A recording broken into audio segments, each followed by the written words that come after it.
So step one is completed. Well done. I know. I haven't listened to any of these. You guys must find it very repetitive that we go through this process every time with Mike making fun of my inability to navigate the technology. This is week 9 of Mike making fun of me. All right. I know. 9 weeks. That's 9. crazy. That's a long time. Hopefully, yeah. We were just talking about it. We couldn't believe you guys have lasted this long with us. Now, there's only two of you here today, so maybe that's it. Everything comes to an end. It's all over. How many weeks is this? 13? Is that what it is? 14. 14. It's only 5 more to go. That's right. Wow. We were talking yesterday about. I said to Mike, I said, have we been paid for developing this course yet? And Mike's saying, we're not done developing the course yet. You do realize what we do is after each week's lesson.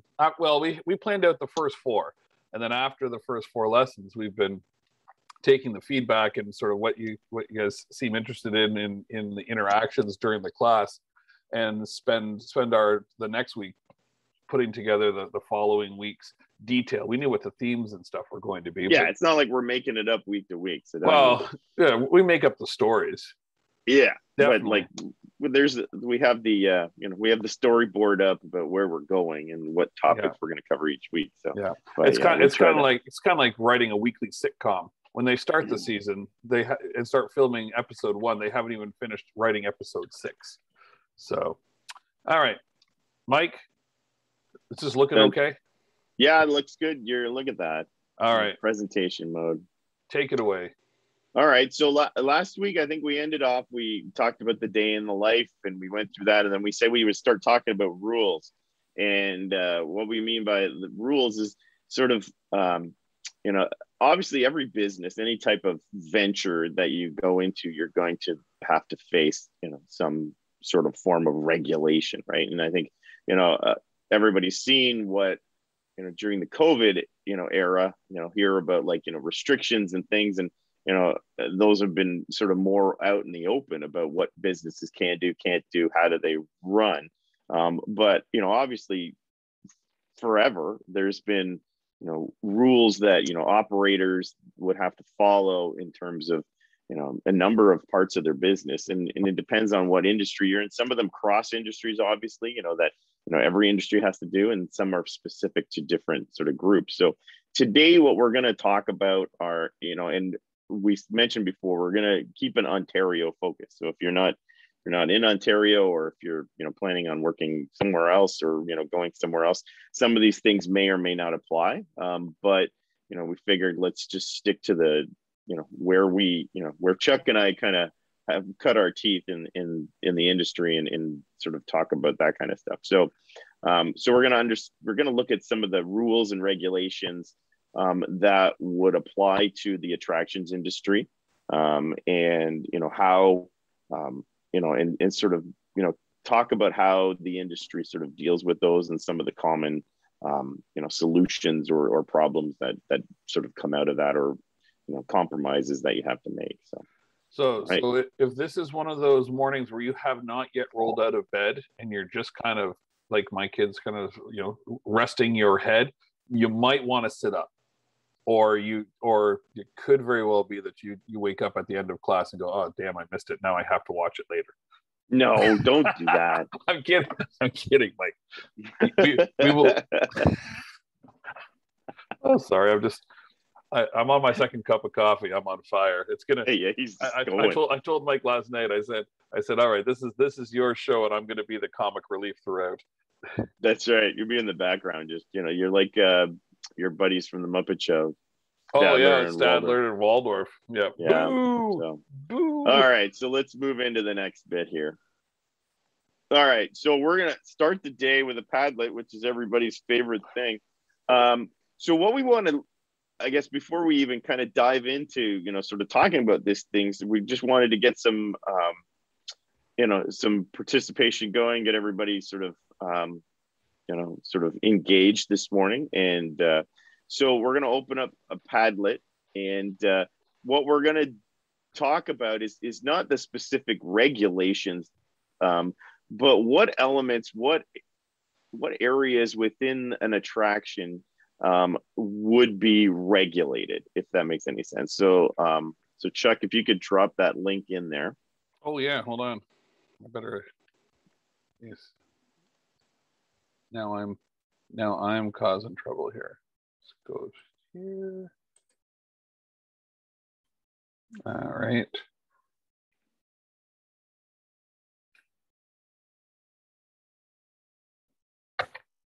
There it is. And then I will close this and I'll share that screen.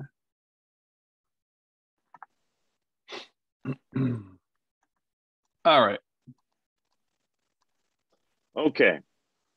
So, so once you're in the Padlet here, so basically what we're looking for is let's brainstorm as a group to just start throwing stuff up on the wall here again.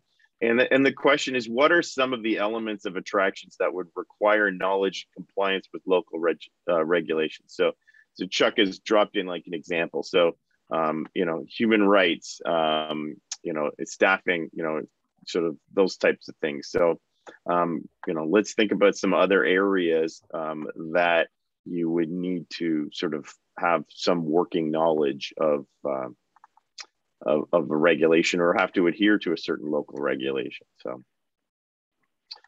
I'll drop one in here. This is a pretty heavy question for 8:19 in the morning. I know. They can do it. So. We have total faith that you can think of some stuff. Think about what's all in an attraction, and think about places where there might have to be inspections or safety checks and those kind of things, and then you're heading in the right direction. So yeah, I'm gonna put one in. So there, I just dropped one in there. Did you? I did. I don't know what's happening. Your screen share seems to be, because yeah, I see Knopf dropped one in there. I put in food handling and preparation. Well, what's going on? Let me see what's happening here. There we go. There we go. Yeah. Oh, look at this. Okay, I was concerned that there we go. Perfect. My apologies. I'm not sure what happened. Safety protocols. Yep. Let's see.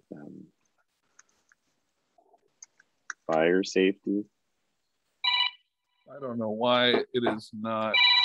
Oh shoot! I'm gonna just go on mute here while I take this. Yeah.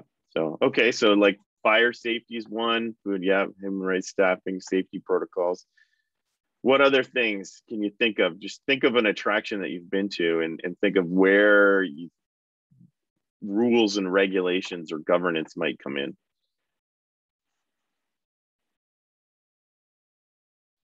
How about construction?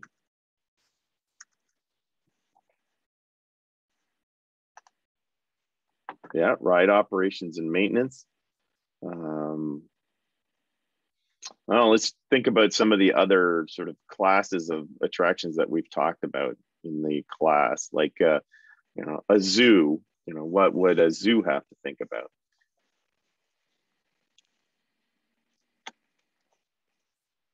Hygiene, yeah, and cleaning.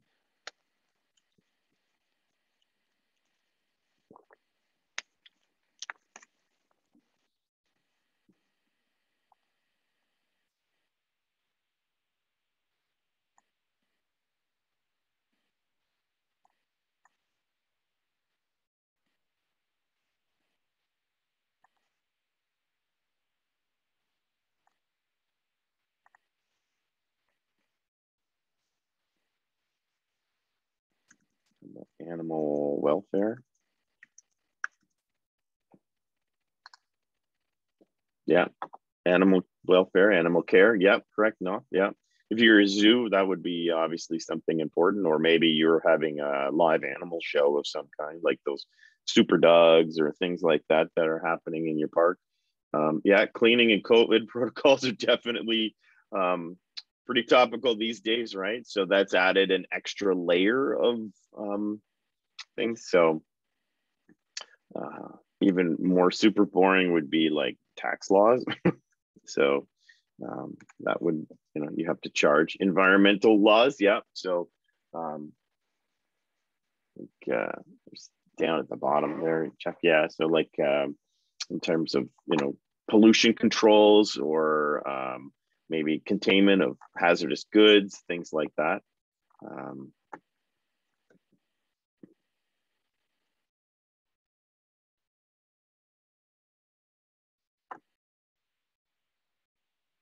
What else do we have coming up here? Padlet's acting really weird today, Chuck. I don't know what it's doing. But I think there's one over here. What have we got?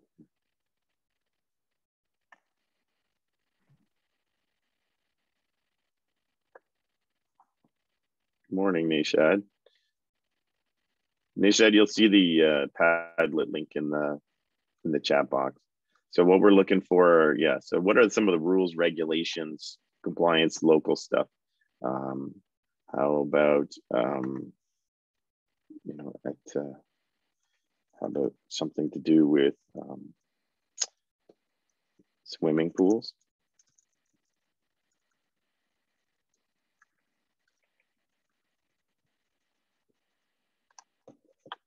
Union rules and laws, yeah.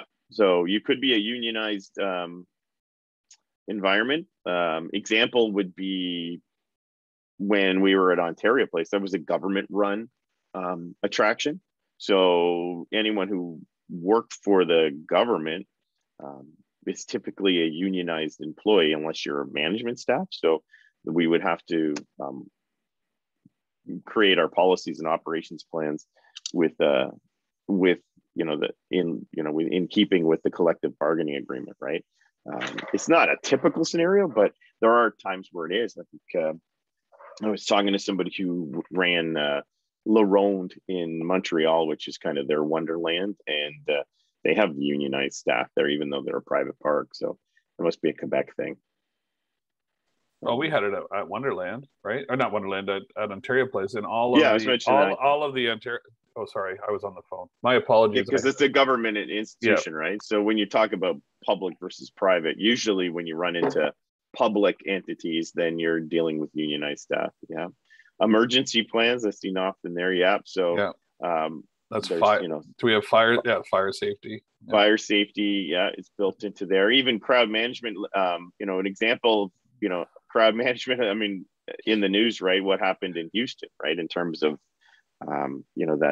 that concert that went really wrong and ended up getting a bunch of people killed. And that's a lot of, I think I talked a while back about how in Britain and the United Kingdom that they have really strict rules about events and event planning, and you have to have special certifications and things like that. And a lot of that was born out of, I would say, a somewhat similar incident to the one in Houston, although much more tragic, where they had tramplings at a soccer match and a number of people died. So then they created a whole sort of set of government regulations about, crowd management and what you have to have in terms of, the number of people. And, it gets into everything, right? About, how many aisles you need and, spacing and barricades, instructions, payments and salaries. So, your accounting practices are probably regulated at some level. Health and safety, CPR regulations, that kind of stuff. So I'm just trying to group them all together into different things. Yeah. Well, yeah, but some of them are some good crossovers, so it's a little difficult. Whoever put in tax laws, I don't even think we were thinking that, but you're right. We got to follow all the financial rules. That's that was yeah. I would say also what we could put in there is licensing. Yeah, business licensing. Yeah, you got to buy that. You got to buy liquor laws. I see Talus down there. Yeah, that would be, the service of alcohol in your jurisdiction in Ontario, right? The AGCO regulates that, so you definitely need to follow those rules. Lifeguard presence. Yeah. There's so many. And I think what just happened there? This thing is really, it's acting up today, huh? It's really weird. Yeah. I think we're kind of getting to the point where I think we're getting the point here of what it is, right? And that Yeah. um, these are there are a lot of things to consider, you know, in terms of attractions operations, and a lot of them are very common to other.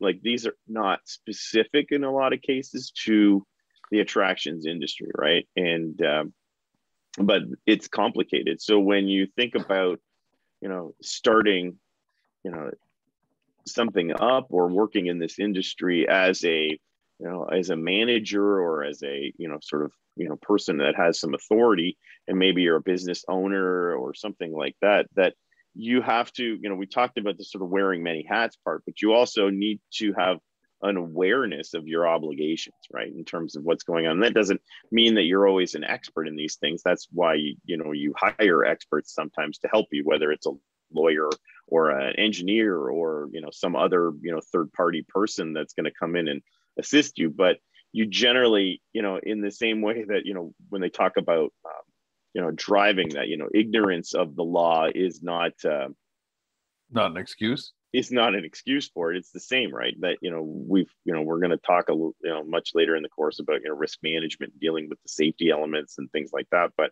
you know, it really starts with this sort of compliance, you know, piece, right? About knowing, you know, what your obligations are, and, you know, how do they apply to the environment that you're trying to set? And sometimes that will, the things you want to do may not be in compliance with these things. So sometimes you have to sort of make compromises in your, you know, in your plan or in what you want to do based on what's going on. And those, you know, those come into, you know, into play in these areas, and the jurisdiction you're in might have a lot to do with it. I think I mentioned in a previous class about like a park in the Carolinas called Carowinds, and it straddles the border between you know, North Carolina and South Carolina, and it goes, actually the border goes right through the middle of the park. And for them, that would be, you know, it's a cool little gimmick, but it makes their lives really complicated because they're dealing with two states, and they may have very different laws and regulations about different things, and they do, you know, in terms of you know, employment standards, maybe licensing, you know, who you pay your licenses to, you know, and so they've gotten into a situation where they have to make very selective choices about where they're going to put things based on where the regulations are, I'll say, are more in their favor in terms of operation, where they, you know, maybe it reduces their cost or their red tape, or makes it more practical. And sometimes the regulations will make things impractical for just jurisdiction. You look at it and go, well, that'd be really cool, but it's too expensive or too difficult to manage. So, okay. So let's hop back over to our PowerPoint. All right.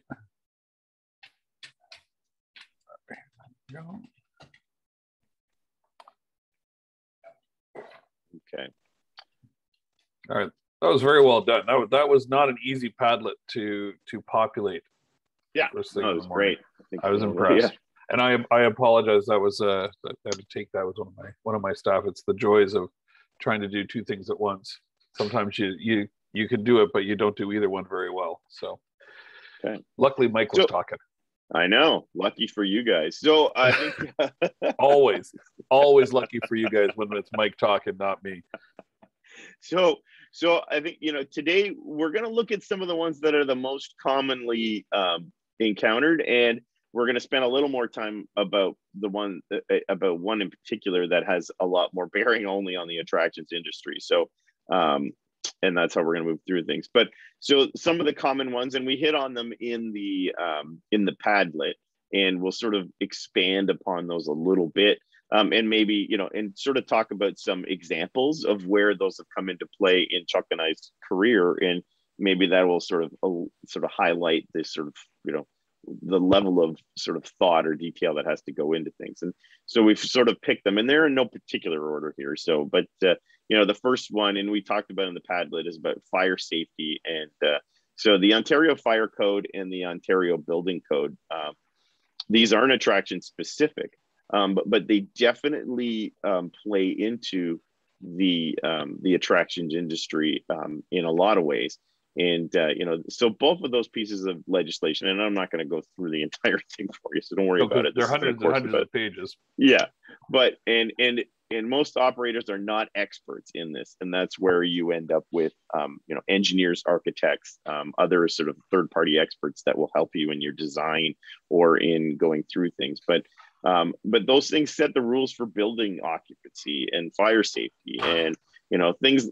Examples could include like your maximum number of persons in your building, or the size and location of your exits, seating plans for auditoriums, or for like venues like stadiums and things like that. There are very specific rules about, if you wanted to build a theater, how many seats can you have in an aisle before you need a row or a staircase to get out. And some of these things are grandfathered. So you may see venues that don't currently comply with the regulation. And because when these regulations get adopted or changed, they don't obviously retroactively, unless there's a really, I would say, sort of pertinent need, they don't retroactively go back and say, well, this building that was built 50 years ago needs to now conform to a standard that exists today.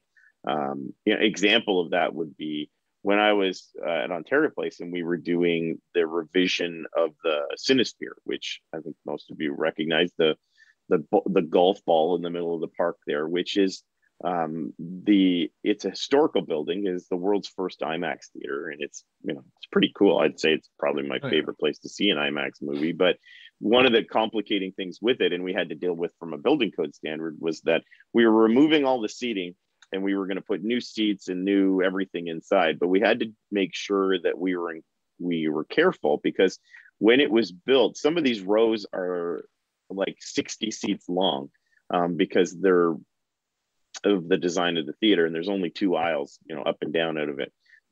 If we were to build that today, we would have need 4 aisles in it. So we would have had to have like a stairway, in the middle and those things, because you can't, if there's a reason for you to exit the building, they want you to be able to get to a staircase faster than to walk, to wait for 60 or 30 other people if you're in the middle, right, to go one way or another and decide that. So we had to work with the consultant to make sure that we could maintain the integrity of the building, and obviously, not have to spend a huge amount of money changing the entire layout to make it work. But that was, certainly an example of where that played in.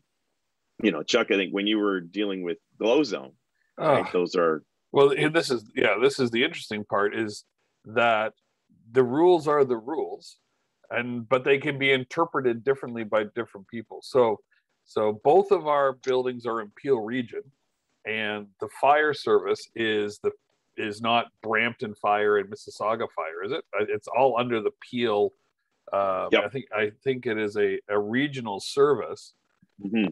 So as we were building, the first thing you have to do is, we learned a lot. You're building from scratch. You put together, the architect put together the plan, which we thought made sense, how we wanted it to be laid out, and they have the engineers and architects have a pretty good understanding of the building code and the fire code. So put it together, and then the fire department guy comes in and takes a look at the plan and actually puts a little ruler on it and measures the distance based on the obstacles and the walls and everything that you put in place, and can say, sorry, you can't open because you are 3 feet too far from an exit. If you happen to be standing right here, you can't get to the exit in the allotted time. So you had to make those adjustments, and luckily the architects understand that, and that wasn't an issue. Where the issue came in is when the fire marshal came in to do the inspection in Mississauga. He looked at all of our props, all of the obstacles on the mini golf course, and he asked what they were made of, and did they have a fire retardant spray on them? And we said, well, they're made of this stuff that doesn't burn, so no, they don't.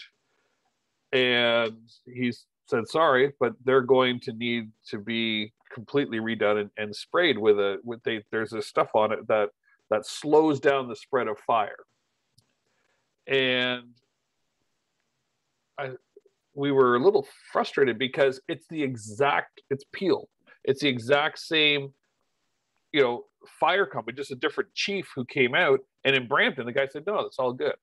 So somewhere there's these gray areas in all of these rules that are open for interpretation. And depending on who you have that comes in, it can really, it can make your life.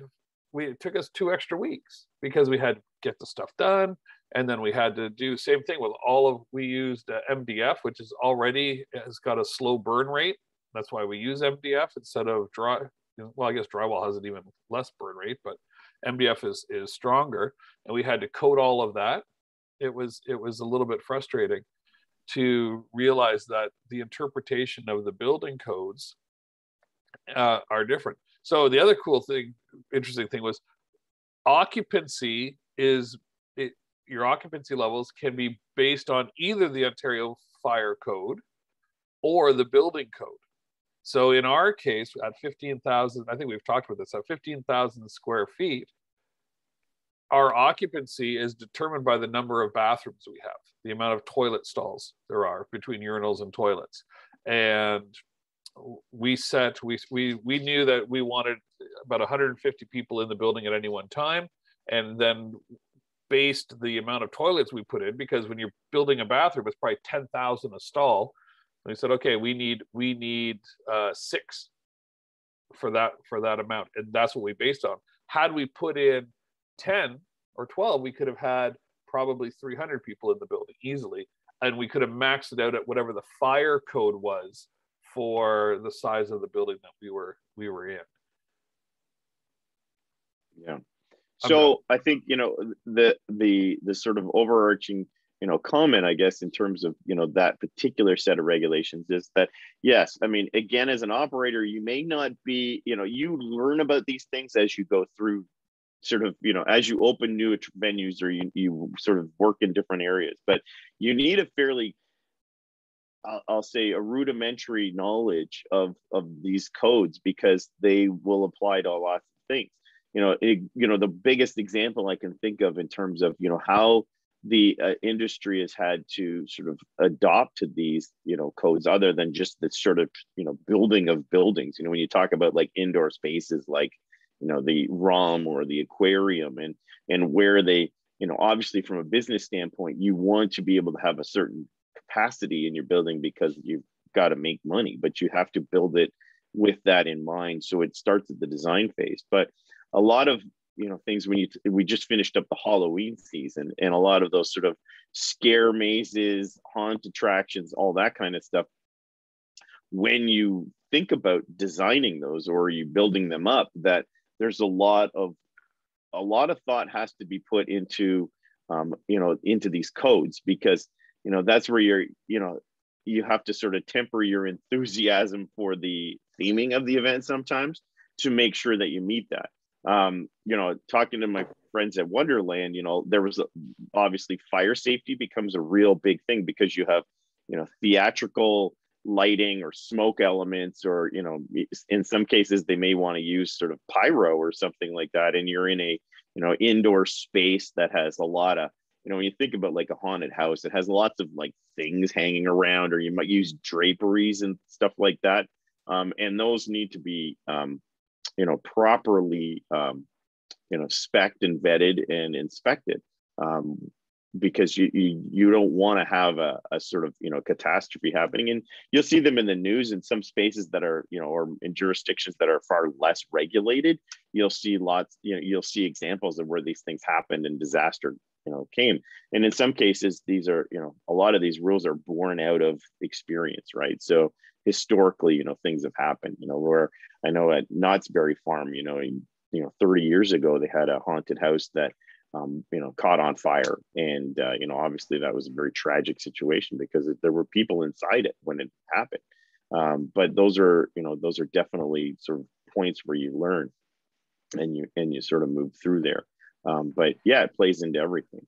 You can there is no place where you're not going to be able to deal with that. At the Pan Am Games, we were lucky, when Chuck said, you got to work with the fire marshal. The fire marshal is usually the person that gives you your final stamp of approval to let people into your establishment. And that's where, when you go into a building, you may see like maximum occupancy is rated at 1,700 persons or whatever. They're the people, the fire marshal are the people that actually give you that occupancy. They tell you can put people inside. And at the Pan Am Games, we were lucky that we worked directly with the office of the Ontario Fire Marshal, because we were a really big event. So we had their ear, and because the government wanted to succeed. But as a private operator like Chuck, they're not going to work with you. They'll just tell you, you just tell them when you're ready, and they'll show up and say, okay, let's walk through this. And you're going to learn, you may get, something that tells you that you can't operate. So yeah, and the first thing they're going to want to see is that you've passed all your inspections. So when you're building, so you get a building permit, which then means you have to build to code. And as you're building, they come in, and you have to pass a series of inspections. You have to pass an electrical inspection. You have to pass a plumbing inspection. You have to pass a sprinkler inspection if sprinklers were required by the fire marshal. And they come in, and you cannot continue to build until the inspections are done. So for electrical, you put up all of your studs where you're putting your walls and where your outlets are going to go, and then you run all your wire, and you connect all of your wire, and then the inspector comes in and looks at it against the drawing and does whatever test they have to do. And once that's signed, until that's signed, you can't put your drywall up. So you just have these open walls. So going through building one from scratch, it takes a lot longer than you think, and is a lot more frustrating. And it's amazing how nervous and knotted up you get every single time there's an inspection, because you never know who you're going to get, and you don't know what kind of day they're having, and you have no idea whether or not it's going to cost you another $50,000 or it's just going to take 2 minutes and off you go. It's quite unnerving to realize that your hopes and dreams are absolutely dependent on the mood of some person who's coming in to tell you what you can and cannot do. And depending on who it is, because I've always said that the more narrow the scope of someone's work, the more anal they become about it, because they want to remain relevant, right? When you're working in a small company like a Glow Zone where everyone does everything, there's no ego, because if I see a piece of trash on the ground, I'm not going to point to one of my staff and say, pick it up. You just pick it up, right? But if you're in a 1,000-person company where the person's one job is to stop people from going into a certain spot, they're going to take it pretty seriously, because they want to make sure that their job remains relevant in the grand scheme of things. And it can become quite cumbersome to those who are just trying to make things move forward. Mm-hmm. And I understand that it's all there for a reason. Yep. Right. You wouldn't. Yeah. And there's massive liability and all that stuff. Right. Yeah, so there's always, I'll say the risk aversion in that sort of level of of thing is very low. So even if there's a chance that something isn't right, then it's not going to pass, and that and that'll end up costing you in the end. I think when we did the Cinesphere, I remember the electrical inspector did not like the type of electrical cable that IMAX, the company that builds and invented the projector, used between the projector and the lamp igniter, which was basically an electrical device that would fire the lamp, and it ran through a wall. So then there was a lot of talk about that, and so we had to re-pull a whole bunch of cable after the fact, which I think we estimated about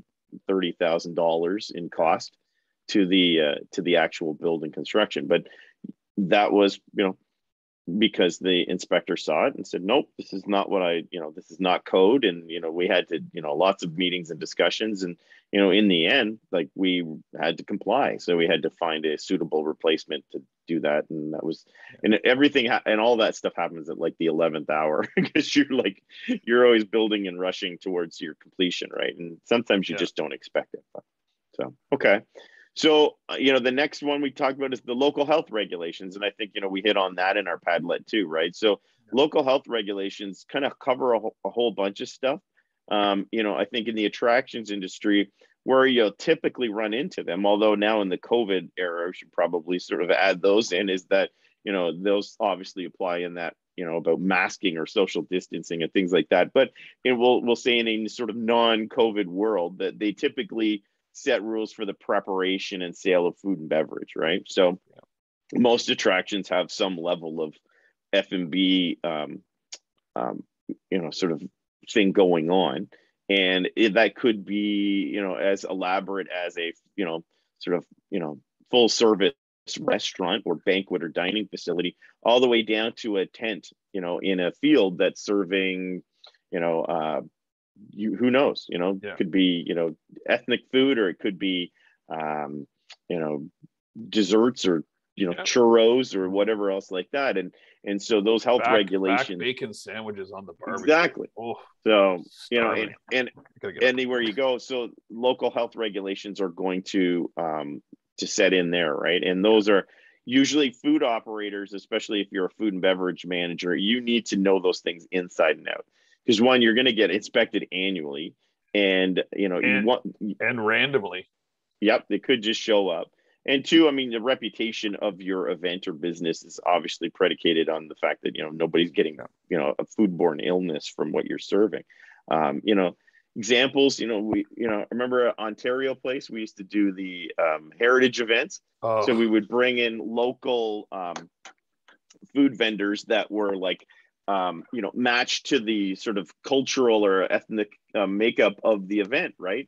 And some people that were doing it were, they had good intentions, but they may not have had a lot of experience in that type of stuff. So then, they weren't aware that they needed certain hygiene standards met, or that you needed portable sinks and things like that moved around. Like if you're thinking about like a beer fest in a middle of a field, or like like Halton Hills, the one they do in on the soccer fields, where you have to truck in all of these sort of foot pump operated hand washing sinks and things like that, because they're serving food right out of like a tent or whatever, and they're maybe it's just a grill and somebody's making something. So all of those things play in.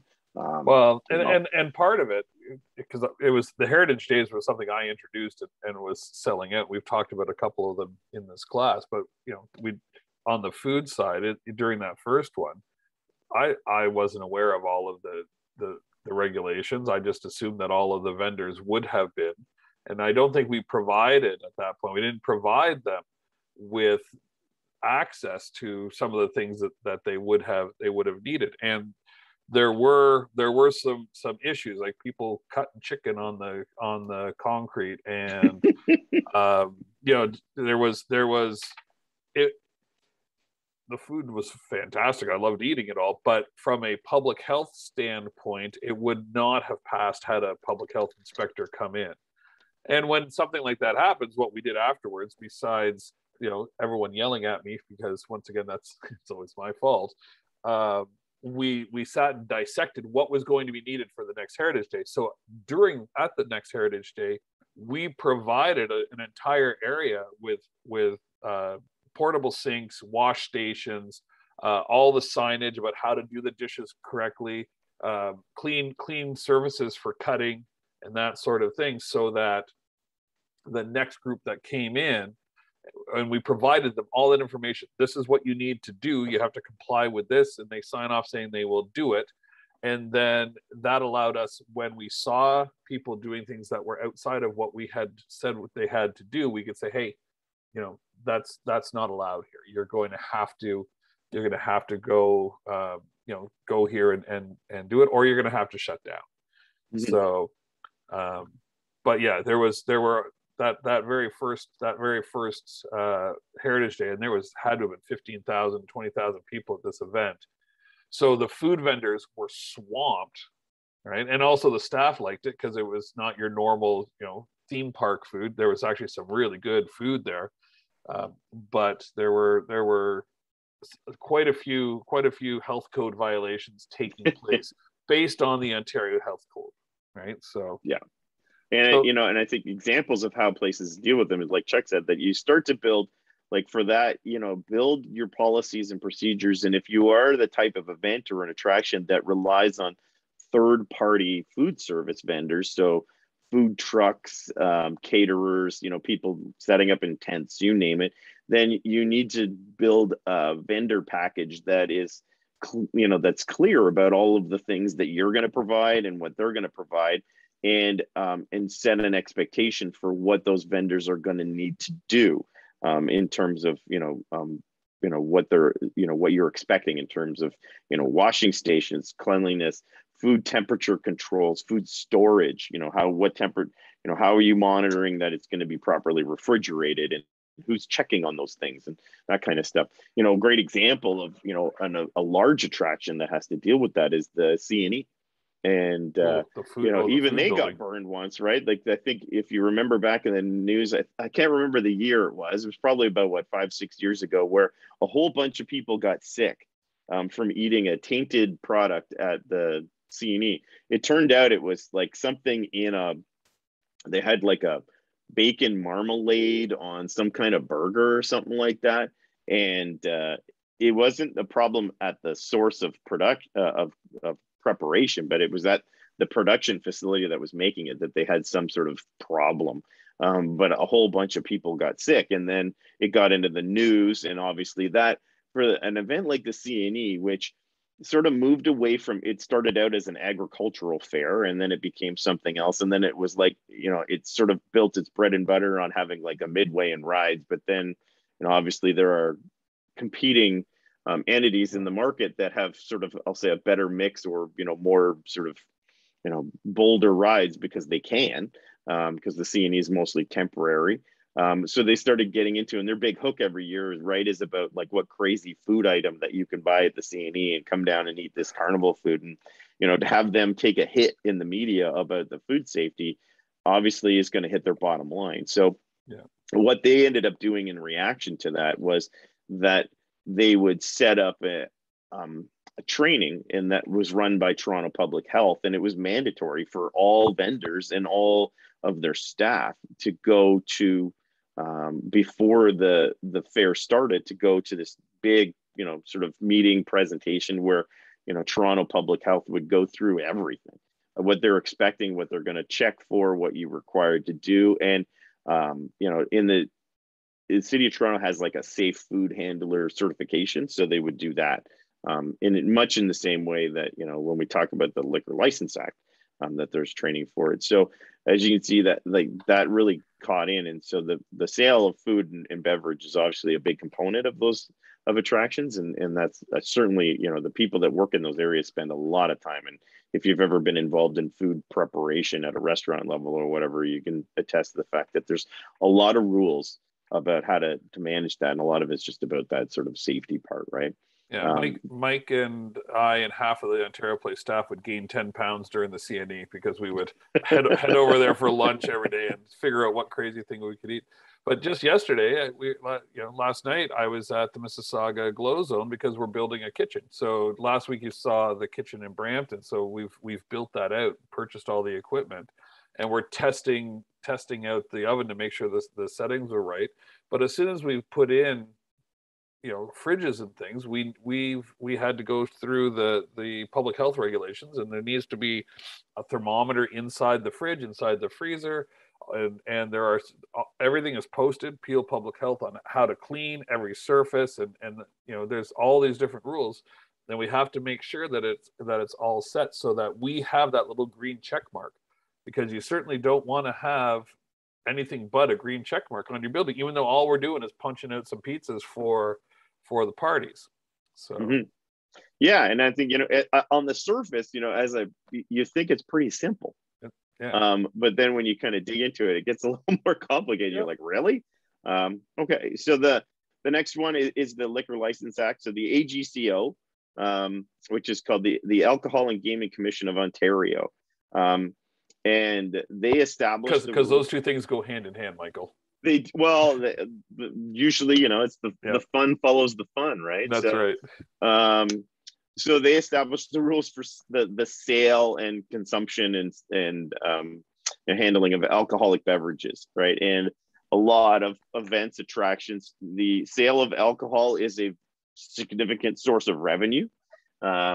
So, I would say over the years, those rules have become a little bit more relaxed in terms of what you can and can't do. I remember when I started out, serving alcohol was a painful exercise, and you wanted to, have a beer, I mean, there was a time where you couldn't have a beer at a hockey game. But that changed a long time ago. But you used to have it in, like, you'd go and you could only drink, and you had to have the signs and say alcohol must be consumed in this space, and you had a little picket fence around, and you had to make sure that children didn't wander in there and all that kind of stuff. And now you look at attractions like Wonderland, and you can buy a beer and carry that all through the facility because their license expands to that. But the liquor license will dictate all kinds of stuff, right? So who how you establish proof of age, right? So you have to serve to people that in Ontario that are 19 or over, who can sell and handle alcohol. Yep. So you got to be 18 or over. Yeah, and I'm sure some of you guys are may have gotten your Smart Serve at some point in time, maybe for a job somewhere. So Smart Serve is a program that Ontario uses, right? That all of the alcohol servers need to know about that. There are little rules. Like, I remember the one that we would come across the most at the park is that you serve beer in cans. You cannot serve someone a closed can of beer. You have to open it. And, and that's in the rules, right? And so the people will be like, well, I don't want you to open the can because I'm going to buy two and I'd like to drink one at my chair later on. And, yep. Oh, you did the Smart Serve for one of your courses? Excellent. So yeah, you guys probably are experts at all this stuff. But like, I remember speaking to this one guest at the park, and he just wasn't having it. And he's like, I specifically asked the bartender not to open the can. And I'm like, well, she has to open the can. Like, if you want the drink, then we're going to serve it to you in an open can. But there's all kinds of different rules about that. So I think, a lot of us are very familiar with that, but that, the AGCO is going to establish all those things, right? And you can get things like temporary event permits and things like that. But if you want to serve alcohol, you need a license to do it. And sometimes, when we would have special events, we could get an event permit for, like, if we were going to, set up a party in a, in a tent or an area that we wouldn't normally serve, then you could get that specially licensed. But even if you're a wedding planner, you're going to run into the Liquor License Act, right? So, yeah. Okay. All right. Next one. We talked about the Employment Standards Act before, in terms of hiring and how you deal with your staffing. But obviously, the ESA is a common regulation that you would need to have some awareness of. Animal welfare regulations. So we've talked about zoo attractions. Yeah, and I thought it was pretty impressive that you guys got that on the Padlet. Just so you know, that's in my mind, I was thinking outside the box, right? But it goes back to the whole thing of zoos and things like that. Sorry, Mike. Yeah, no problem. So, and those are in place, obviously, so that we don't have Tiger King Part 2 up here in Ontario. But, if you wanted to, obviously, if you woke up tomorrow and said, I'm going to open a zoo, then you'd have to have a fairly good, I think you'd need to know more than just the regulations about it, because, I think the animals probably need special care, but anyway, that in a nutshell, those obviously set that up, but they also extend to different things. Like, I think I mentioned before, like if you're going to have one of those like Super Dogs shows or something going into your attraction, then, you need to be aware of what are your obligations in that regard, right? And those things change, and the public's obviously view of these things change from time to time. I mean, a great example is Marineland, which is I would say I'm not going to offer any commentary, just to say that they've been obviously, a focus of a lot of attention, right? Because of what their business is, and how they make their money, and whether or not that's, a morally, sort of ethically, sound practice, and is it actually in compliance with the law. And they get, so they've had surprise inspections and different things like that, and even the Toronto Zoo, I believe, had to change their approach. They used to have elephants in captivity there, and now they don't. So but those are things that would have to factor in there. So there's no more elephants at the zoo? Nope. No, they sent them all to to the sanctuary in sanctuary, California, yeah, or wherever that is. Yeah, and they, if you go to the area in the Africa zone there, the elephant display has been completely remodeled, and I don't believe they'll ever have elephants on display there again. But you can think about in the past where you had like circuses and things like that were more prevalent, and now animal acts and circuses and things are sort of a thing of the past. I mean, they do have some, but they're not quite at the scale that they used to, and a lot of that's just because of changing attitudes and obviously regulations that come into place because of society sort of drives regulation, right? So Yeah. as people sort of change and their attitudes, those sort of play in there as well. But the use of animals gone are the days when they used to take the horse up that huge 30, 40-foot ramp and let it dive. Yeah, have it dive into the pool. Yeah, I don't think you guys have ever seen that. But yeah, that was like a 1920s type of thing, right? Yeah, let's watch a horse jump from a 80-foot platform into a tank of water or something like that. Usually with a rider on it, wasn't it? It was crazy. Some of the stuff, but but yeah. So there is a reason for all of these rules and regulations. And the funny thing is, if you look at a rule and go, why is that rule in here? Like you hear the stories about the little drop down in an RV saying, do not, you must stay behind the wheel while operating the vehicle. Well, that's in there because some idiot decided he was going to go make himself a coffee while he put it on cruise control. Mm-hmm.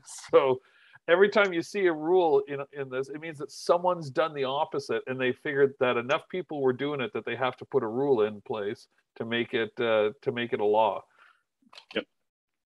And then the public pool regulation. So in Ontario, if you're operating a water park or anything that has anything to do with swimming, then you're definitely going to run into these, and it'll set the regulations or your requirements for lifeguard supervision, water quality and treatment, general hygiene, all those things, and those are things that are get inspected as well. When I was operating water parks, I spent a considerable amount of time working, in dealing with the pool regulations and making sure that we were compliant. And there's a lot of inspection and a lot of information logging and keeping of records and things like that go into that. And a lot of it, is about compliance, and the compliance is built on safety. And so as an operator, you don't want to skirt those things anyway. But if you're careless with that, then as a water park operator, all you need is one outbreak of a waterborne disease in your pools or a drowning or something like that, and that will significantly, obviously, alter your business, and it may make it that it doesn't exist anymore. So you need to be aware of what your requirements are, and they change from region to region. So when I was working in sort of chains where they had multiple parks or multiple facilities across a number of different areas, it sometimes became difficult for us to develop standardized operating procedures across the board, because in some facilities they had different rules that they needed to comply with, and some jurisdictions are more stringent than others. I would say Ontario is a fairly heavily regulated space, so you're going to run into a lot more rules than you would, let's say, in the United States. And that's, I think, just a byproduct of kind of who we are, I guess, as a province, that we just sort of tend to err on that side of caution a little bit more sometimes, or we're a little less sort of open in those ways. But those are things you need to think about. So I think, sorry, Mike, where are the bather to lifeguard ratio numbers, where do they sit? Is that actually regulated Yep. at a provincial That's level, in the or is public that, pool regulations. is it okay? And so those are one of the things that would change. Because I remember, way back when I was a lifeguard, it was 1 to 25, 2 could do 75. Like the ratio, it seemed to expand, but I didn't realize that was actually a provincially regulated. I thought it might have just been through Red Cross or. Okay. Yeah, the regulations set the minimum, and then usually operators then will take that, and then we usually operated well above the minimum threshold for supervision, and I think because when you look at that regulation, the regulations try to cover all possible sort of applications of the sort of pools or whatever they're covering, right? And you can look at something like a swimming pool, and there are a million different flavors of swimming pool, from your recreational, like your rec center pool where people are coming to do swim lessons and laps, to a wave pool at a major theme park. They're both pools, but they're used in a different way, and the number of bathers and the environment changes. So when you're supervising a bunch of competitive swimmers, then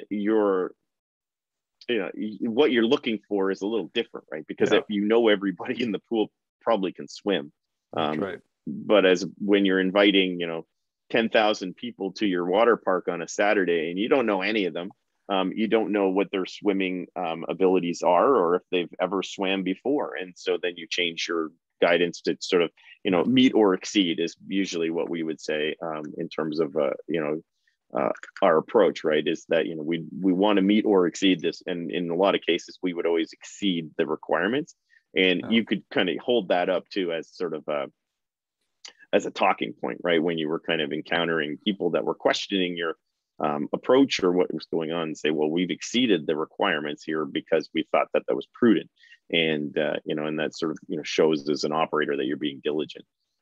But we had a lot of cases where we had to look at those sort of bather load calculations, and and sometimes you have to kind of end up putting up. There's a lot of signage requirements in a lot of these things, so you're putting up signage in areas, and that's where I talked about you got to make some compromise where maybe you're building a heavily themed attraction, but then you've got to throw this sign up somewhere that has and there's like a minimum font size, because you can't just bury it in the fine print, right? And have a sign up with like a 8-point font and say, well, we've done it. They'll say, well, the letters have to be at least 20 millimeters high and all this other stuff, and have to be clear and no distraction, whatever. So then you're kind of taking this heavily themed environment, throwing something up, and that's because the regulation requires it. So you sometimes you have to make compromises, or you may say, well, this would be super cool if we did it, and then you're like, oh, but we would never pass, so we're not going to do it. So or they try to theme it, right? So you look at all the roller coasters. Every roller coaster just is part of the overall theming: height restrictions, weight restrictions, all those different rules. So okay, I think this is probably a good time to take a break, because we're at 10 after 9. But before we do that, I guess, is there any, you can pop in the chat, or you can go on Mike or whatever. Yeah. Is there anything that you wanted to ask about or add to that we've sort of covered off there, or sort of, thoughts about sort of those sort of pieces that we've talked about thus far this morning? Mike, I think you did a good job of making it not boring. That's my superpower. Is it? I don't know. That's very good. That's an awesome superpower. Oh, Nof's got her thumbs up. Thumbs up. She's good. She's good. All right. Sorry, I have to move my little chat box. I guess the overarching thing is, when we get out of that, and we're going to get more specific about attractions regulations after the break, is that,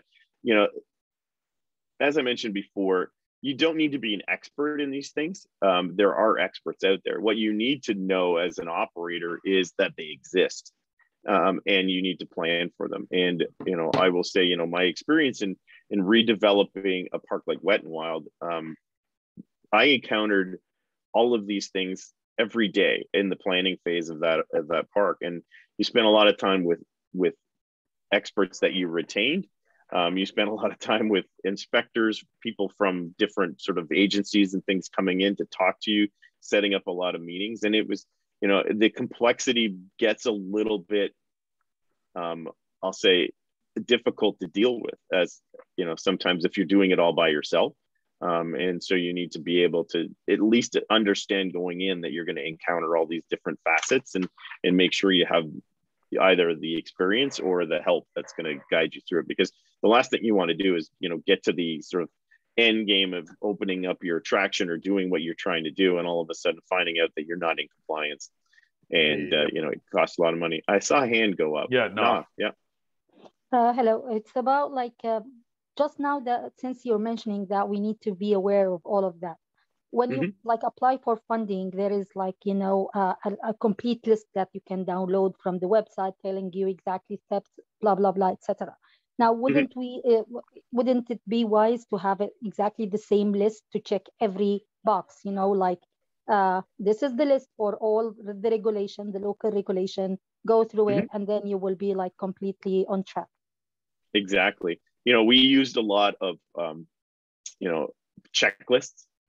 So there, you know, you had that all written out, and even if you were opening up a hot dog cart, you would go through that, right, and walk from, you know, A to Z, all of the things. You know, do we have a sign that says, you know, like if you're going to serve alcohol, you have to have a sign that says, you know, alcohol, you know, if you're pregnant, you know, it can cause harm to your child. That's part of that's the law, right? Do we have that? You know, and so you build your pre-opening or your development checklists to sort of bake those things in, and so that you don't have to mentally remember it. It's there for you to sort of go through and knock it off, because there's no way you're going to be able to remember every requirement that you need. So you walk through checklists, or you have other people come in and like basically offer their expertise, right? Walk through it. Is there a governmental website that provides you with NOF, there is a lot of support out there. So when we went to get all of our information from the city of Mississauga when we were building our second location, and I was the one that went, they basically handed us a package of things that we needed to make sure that were included, and it included the public health guidelines. It included the fire guidelines of things that are probably the most commonly missed, so that you've got it. Make sure you've got it all done.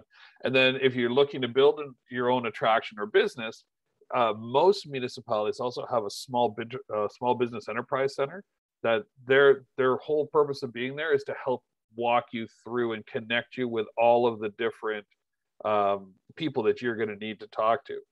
And we found that in building out these two locations, you have to walk a really fine line between trying to push through what you want to do and being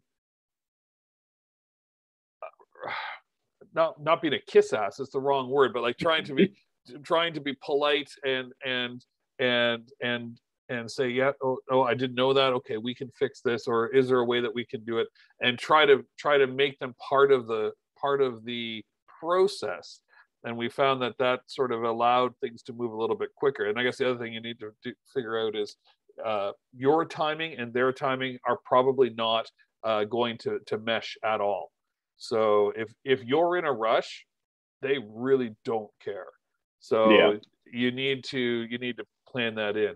But there are a lot of a lot of places that will help you as a business owner connect with the right checklists and the right and the right regulations that are going to be part of whatever business you are building out. So you just need to go to them and say, this is what I want to do. And they're going to say, okay, you need to do food handling. You need to do, this is what the building code is. You're going to need to talk with the fire marshal, and here's the checklist for them. And you're right. It does make it a little bit easier so that you're not going in blind, because you could go down a rabbit hole and invest a ton of money and then find out that your concept isn't even going to be allowed. And that is very, very frustrating. Yeah. And then that's part of your due diligence at the start, is to kind of go through those things and see what hurdles you're going to face.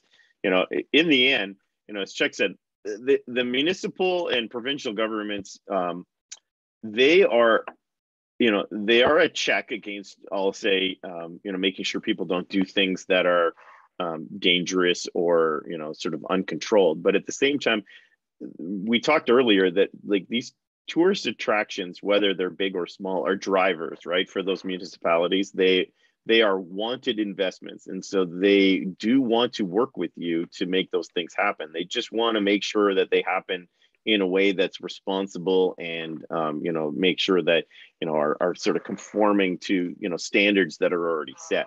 So it's not a you versus them sort of mentality that you need to have when you go into these things. It's more about sort of a cooperative partnership, going through that, but understanding that yes, that they will sort of check sometimes your enthusiasm and slow you down, and make you think about what you're doing, or may make it difficult for you to sort of execute things. And I think the most difficult experiences I had is when we went into things that were new or that had never been sort of conceived of, that when you're sort of crossing those areas, that's when you have the most difficulty, and it requires the most discussion, because you're going into something that nobody's ever seen before. And I saw that a lot with sort of rides and attractions, where when you were introducing the state of the art, sometimes there was no way to define it. And so there was a lot of sort of sit and talk about even a simple thing like a lazy river in a water park. When we conceived that, when we were putting the one in at Canada's Wonderland, the public pool regulations had no answer for it because it didn't fit any of their boxes. So when we were sitting talking about it, we had to have a lot of people from the province and from the municipality to meet with us to talk about what are you going to ask for here, because we can't see anything that specifically mentions it. So is it this or is it this? And that kind of, when you get into those gray spaces, it gets a little bit difficult. So all right, so let's take a break. I have 9:19 on my, so we'll call it 9:20. So let's say at 9:30 we resume again. Does that work for everybody? All right, I see a thumbs up. Okay, so all right, see you in 10 minutes.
I'm taking these breaks to straighten up the house, Michael, because Trish will be home very soon from for the weekend, and nothing like leaving it for the last minute. No, you know what? I've done a pretty darn good job of keeping this place looking all right. The kids are helping too, which is nice, because who's hiding all the junk food so that she doesn't see it? We ate it all, so there's just none left. Yeah. That's good. Yeah. I was thinking maybe the boys are like got it all in the trunk of their car or something like that. Exactly. Put the thumbs up or a check or a little thing in the chat. Let us know that you're back, and we will. There's 1, 2. Give it a second here, and then we'll get going.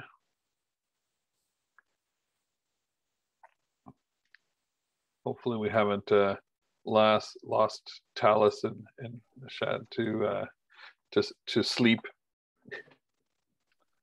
This time change, at least this is the good time change where you gained an hour, but yeah, you know what? Pets don't realize that. Yeah. Not even other than the getting dark at noon. It's Thank you, Talus. I'm glad you're still awake. That's awesome. So it should be dark by the time this class ends today. Yeah. I think is the way it works now. So that's right. If you're not using the breaks to get out and enjoy the sunshine, then you're really missing out. So all right. I think isn't the Winterfest, I think, at Wonderland, isn't it open this week? No. I think it does. So can you believe that? It's Christmas season already. So it's either this week or next week. I don't know. So jeez. Yeah, welcome to the holiday season, I guess. So that's right. Well, geez, I got my Christmas lights up on the weekend. I don't turn them on until the 12th. Well, you have to wait till Remembrance Day. You do. Right? I think that's only fitting. Is the screen looking okay? We've got it done up. Looks good. Looks good. All okay. Right. Continue on, Michael. Forge ahead. So now we're going to get into something that's a little bit more attraction specific. So we're going to deal with it in a little bit more detail. And hopefully by the end, it kind of gives you a sense of kind of how it all works. And you'd be surprised in the places that this pops up. And a lot of it is because, people in, we'll call the attractions industry, like to kind of add on, right? And, sort of add something to their business that maybe they didn't have before. And sometimes it just falls into a piece where you've never been encountered before. And, I've spent a lot of time dealing with amusement rides. So I've helped a lot of people out sort of, and by helped, I mean, sometimes they help me by paying me money to help them set up attractions in places where they don't normally have them. But anyway, in Ontario, we have, I don't know how many of you have ever run into the TSSA or the Technical Standards and Safety Authority.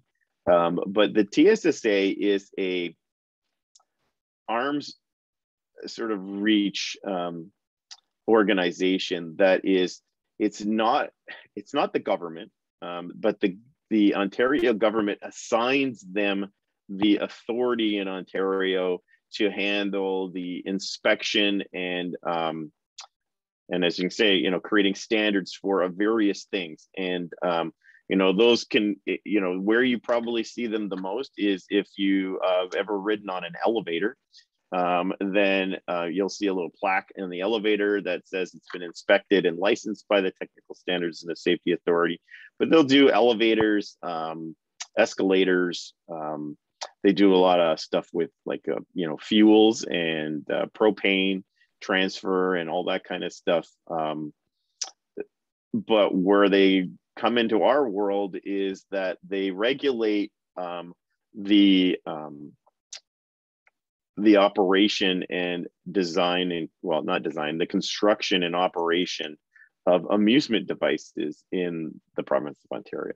So just, I'm not sure if in any of your courses you've talked about TICO yet. the Tourism Industry Council of Ontario that sets the rules for travel outside of Ontario by travel agents. So that is similar to the TSSA in terms of how the government has handed that power to a different agency. And you can tell by their really fantastic logo that the TSSA is all business. There is they are down to business. There is no kidding around in the TSSA. There is no time for flourish. Mm-hmm. Definitely. So the TSSA, they used to be, so they are, like I said, they are not the government, but they are given the authority by the Ontario government to do these things. And they have certain powers of inspection. They have the power to close things. They have the power to fine people, that kind of stuff. They used to be a part of the government. They used to be called the Ministry of Consumer and Corporate Relations, the MCCR. But that is no longer, and it got broken into these different component pieces. So in the attractions industry, we're going to talk about what that covers, but they'll do things like ski lifts and all this kind of stuff. But anyway, so what does the TSSA, what is their mandate from the government? So they review and register rides and attractions. They issue permits. They license the operators of these attractions, and they conduct inspections, and they also have a sort of public safety awareness campaign, the thing that they do about like a Ride Safe, Ride Smart program. You might encounter them at like the CNE or at like fall fairs and that type of stuff, where they'll set up like a booth or whatever. And it's kind of a two-part thing where they do like community outreach, and they talk to parents about, how to sort of, make sure that their children are safe and safe behaviors and activities, about using, attractions and rides. But then they are also there because they're going to be inspecting that fair throughout its operation. Especially the CNE has a constant presence from the TSSA, so that there was a number of issues that happened probably 15, 20 years ago at the CNE that got a lot of media attention. So after that, they started having TSSA representatives at the fair for every operating day, and they would make sure that they're compliant, but also just do community outreach and even outreach to the operators about safety and things like that. They don't typically hang out at an amusement park, but they will. They obviously license and do inspections for that. So, all right, so let's go on the next slide. So what is an amusement device in Ontario? The Amusement Devices Act, which is a piece of legislation that dictates all of this, defines them in different categories. And then the TSSA takes these and then puts them in different buckets in terms of how they are registered and licensed and what sort of requirements you need in the province. So the first and most obvious example would be what we call a hard ride. So a hard ride means basically that it's a sort of, it's a fixed or mobile attraction. It's your sort of pretty typical, what you think of when you think about an amusement ride, right? So your Ferris wheels, your carousels, anything circular rides, anything that's sort of a powered amusement device. So, roller coaster, you get the idea. But if when you sort of close your eyes and think about an amusement ride, then basically that's what we consider to be a hard ride. Soft rides are in different categories, and we'll see how they play out. But so that's the first one there. So obvious examples. The guy in the middle back is not having a good time. Clearly back not. Row, he has decided that at this point he didn't want to be on the ride. That's awesome. Well, I think at that point it may be almost over. So yeah, he's got his wish. Okay. So, so all right. So they look after water slides. Flumes are basically things like log rides and things like that. So it's a ride that's sort of powered by water where you have no track. So, like a roller coaster runs on a rail and a track system, but like a flume ride, that boat is just floating and it goes with the current, right? So you can think of that. And dry slides. So slides that are basically like a playground slide, but maybe in a business environment. So in a regulated environment. So it gets confusing, like a slide in a public park, like the one down the street, where your kids play at, is not regulated by the TSSA because that falls in a different bucket. But if it all of a sudden appears in a for-profit business, then it's regulated. So even if you saw like a slide at a park, an amusement park, then the TSSA has gotten involved in it somehow. So they're usually pretty tall, and you're on those carpets and you get a lot of speed and you think, why am I on this? And now if I saw that, this is me, that's me too, and on roller coasters. that guy in the back going, what was I thinking?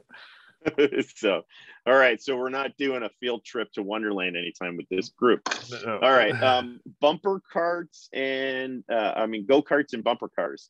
So whether they're electric, gas powered, anything like that, indoor, outdoor, then the TSSA has the authority and has been given the responsibility to regulate that in the province. So what do they regulate? All kinds of things about design, construction, speed, safety, things like, the wearing of helmets or not wearing helmets, seat belts, you name it, it's all in there. So they will get involved in that, and bumper cars. So typically the bumper cars are treated more like a hard ride in the way that they inspect them and deal with them, but they're sort of lumped into that category.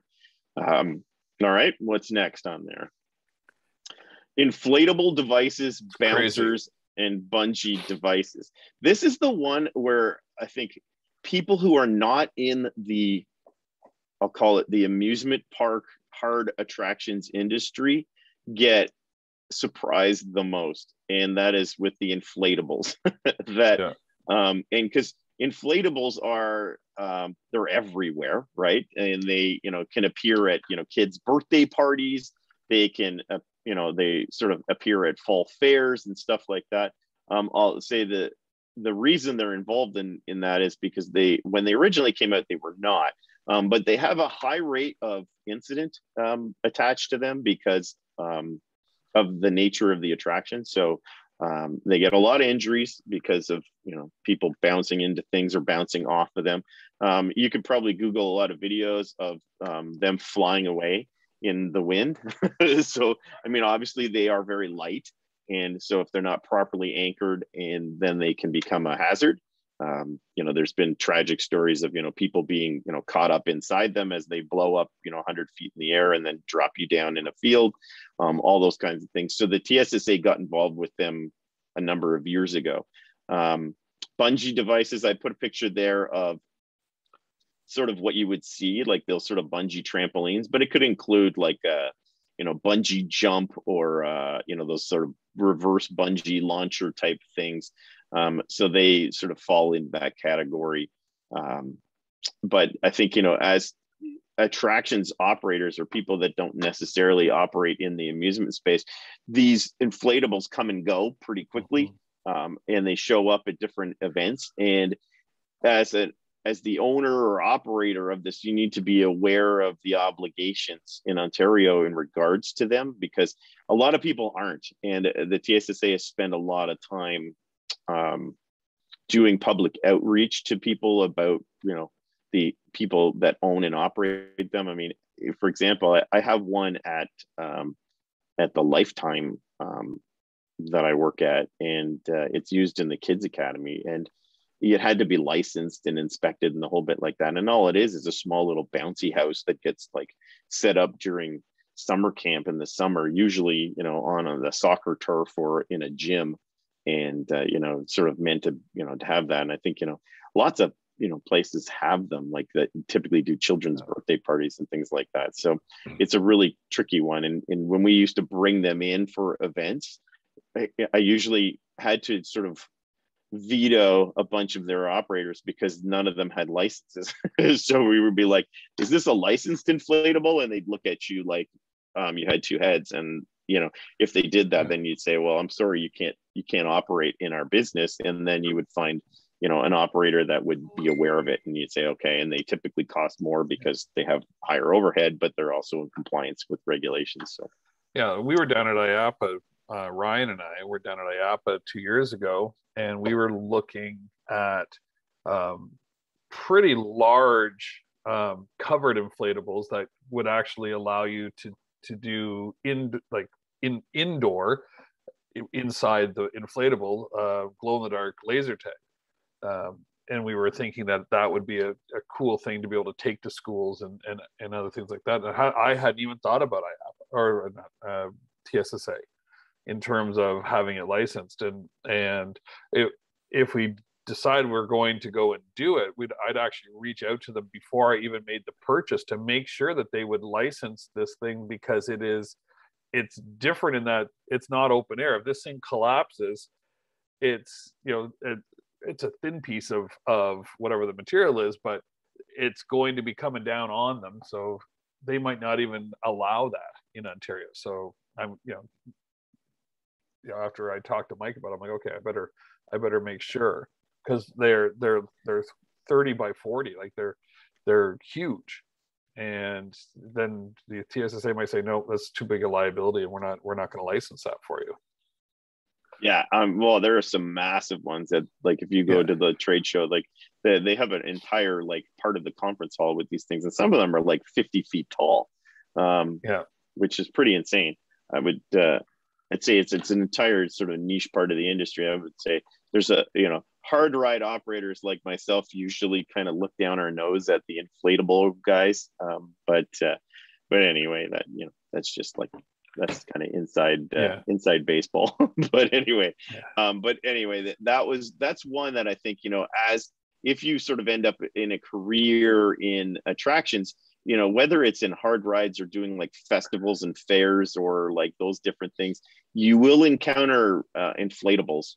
I can guarantee it. And this is where, some knowledge of the sort of regulations in Ontario about amusement devices will go a long way, because you may not be the owner operator of the company that you brought in to bring these, but at least you can ask the right questions about whether they're properly licensed and if they've met their inspections and all those kinds of things. And there, we'll go on a little bit more about what other requirements you need in there, but that one definitely shows up in a lot of places that you would not normally see them, because they are so portable. I mean, you can put them in the trunk of your car and then just, plug it in and set it up in a field and anchor it down, hopefully. And, voila, you have an attraction, right?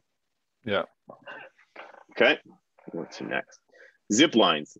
So that was the last one, and this is the newest addition, I think, to their inventory of what they would consider to be an amusement device in Ontario. So zip lines, the proliferation of zip lines, in the sort of past 10 years, I think, is sort of brought that out. You can see now, like, it kind of started like, everybody probably has a zip line story from when they were in, the Caribbean or Costa Rica or something like that. And then, there are very different standards there, obviously, than in Ontario. But now you can see them everywhere here. I mean, you've got all the treetop trekking installations that I think there's probably at least 4 or 5 of them in the Toronto area. I know of like Stouffville, Brampton, Barrie, and they're very cool attractions, and they are definitely attractions in every sense of the word. And for a long time, they were kind of in an unregulated space, and now they've been sort of brought into that fold with the TSSA in terms of that it's a regulated attraction, and it comes with its own set of rules and in design standards and things like that. And it's all in the interest of public safety and making sure that all of the operators are complying with a very standard set of rules, so that you don't have some sort of, I'll say, unscrupulous operator that's sort of decided to cut costs and do something that's outside of the margins, and that's an uncompetitive and obviously damaging thing. Because when we talked about earlier, the attractions industry is all about, we're very competitive in terms of we compete against each other, for the dollars that people spend. But at the same time, there is this sort of undercurrent of working together and making sure that the industry is strong. And obviously safety is the number one thing, right? So if you have an operator that's flaunting the rules or is unsafe and all of a sudden makes it into the news, it impacts everybody, right? So I'm sure like the guys at Treetop Trekking would not be happy if somebody, went and put in a zip line somewhere and then ended up in the news because somebody got injured or something bad happened there. And then all of a sudden, all the parents that had booked parties at their facilities are canceling because all of the other parents are saying, I'm not letting my kid on that thing.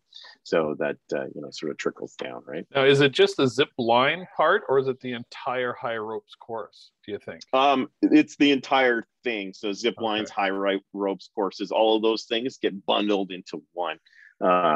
And then they've had to, because that industry is, I'll say, fairly new. And so like where I mentioned before, where your biggest issues come is when you start pushing the envelope of what is possible with the technology that you have, that the definition keeps evolving because someone will come up with something that's different and it doesn't fit into the definition. You're like, well, it's not this, but it's not this. And then, somebody's like, well, we have to regulate this. Like we can't, like the one that, came out recently where the, at the end of these sort of ropes courses, they have the, I don't know what they call it. They're like an assisted fall. So you clip onto something and then you jump, right? And then you're not zipping down a cable, you're basically falling. Yep. And there's like a cable system or a rope system that basically controls the speed of your descent so that you're not obviously free falling, but you get the feeling of free fall and then you get off, right? So that, nobody knew what to classify that was. And there was a lot of conversation. I sat on a lot of committees and things and sitting on with the TSSA, they have an advisory committee, which uses operators from all of these different components of the attractions industry to sit and discuss sort of issues or problems. And if the TSSA is considering a type of rule, then they want to go to the industry too and sort of talk about impact and feasibility and things like that. Because sometimes they may have the best of intentions, but you're sitting there going, "Oh, just it's not feasible for us to be able to do that," or how can we apply this in a way that allows us the time to get up to speed and stuff like that. So yeah, those things came into conversation, and they're sitting there going, "Well, let's talk to the operators and talk to the experts because the people that build these things or whatever will know what they're about and sort of set up some a level playing field for everybody." So yeah, probably the proliferation of trampoline parks over the last 10 years has probably caused the same sort of thing. Right? Yeah, and currently they are not. Really? They are not regulated, but I don't imagine that that's going to last much longer. So, in that, I know even when I was on the TSSA advisory committee, that had already been raised about, okay, well, what are we doing here? Because if, like in the picture before, if you have somebody who's attached one of those sort of bungee devices and there's a trampoline below them, then that's included because that bungee thing, but like those trampoline parks that are sort of free form and you just kind of air riders and whatever, there's like a whole bunch of different well, now they got the ninja courses too, right? So it takes the trampoline park to a whole new level of danger or potential for danger. Yeah, and there's only so far a waiver is going to get you. Well, yeah, and that's a whole other topic. I mean, in terms of waivers, I mean, the waivers don't hold a lot of water. In the province of Ontario, you sign a waiver. It kind of helps the operator a little bit with liability, but an operator can never fully absolve themselves of liability.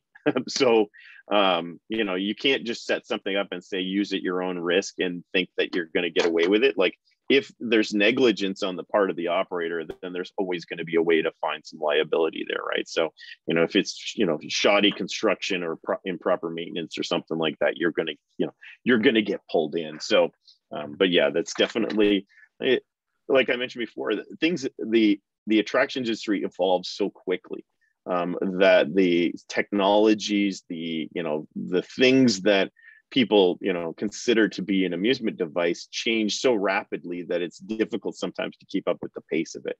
And that's zip lines, rope courses, all that kind of stuff. Trampoline parks are certainly are an example of that. We ran into it at Wonderland when we started dealing with magnetic braking on rides. There was no code for it, and so it was a very cool technology, but like nobody in Ontario had seen it before. So when you had an inspector show up, he's like, I don't even know what to look at. and so it starts with those kinds of things, but that's just the pace of technology, right? So, and then as things get on, then they start to build in codes and things about that and say, okay, well, this is what we need to do.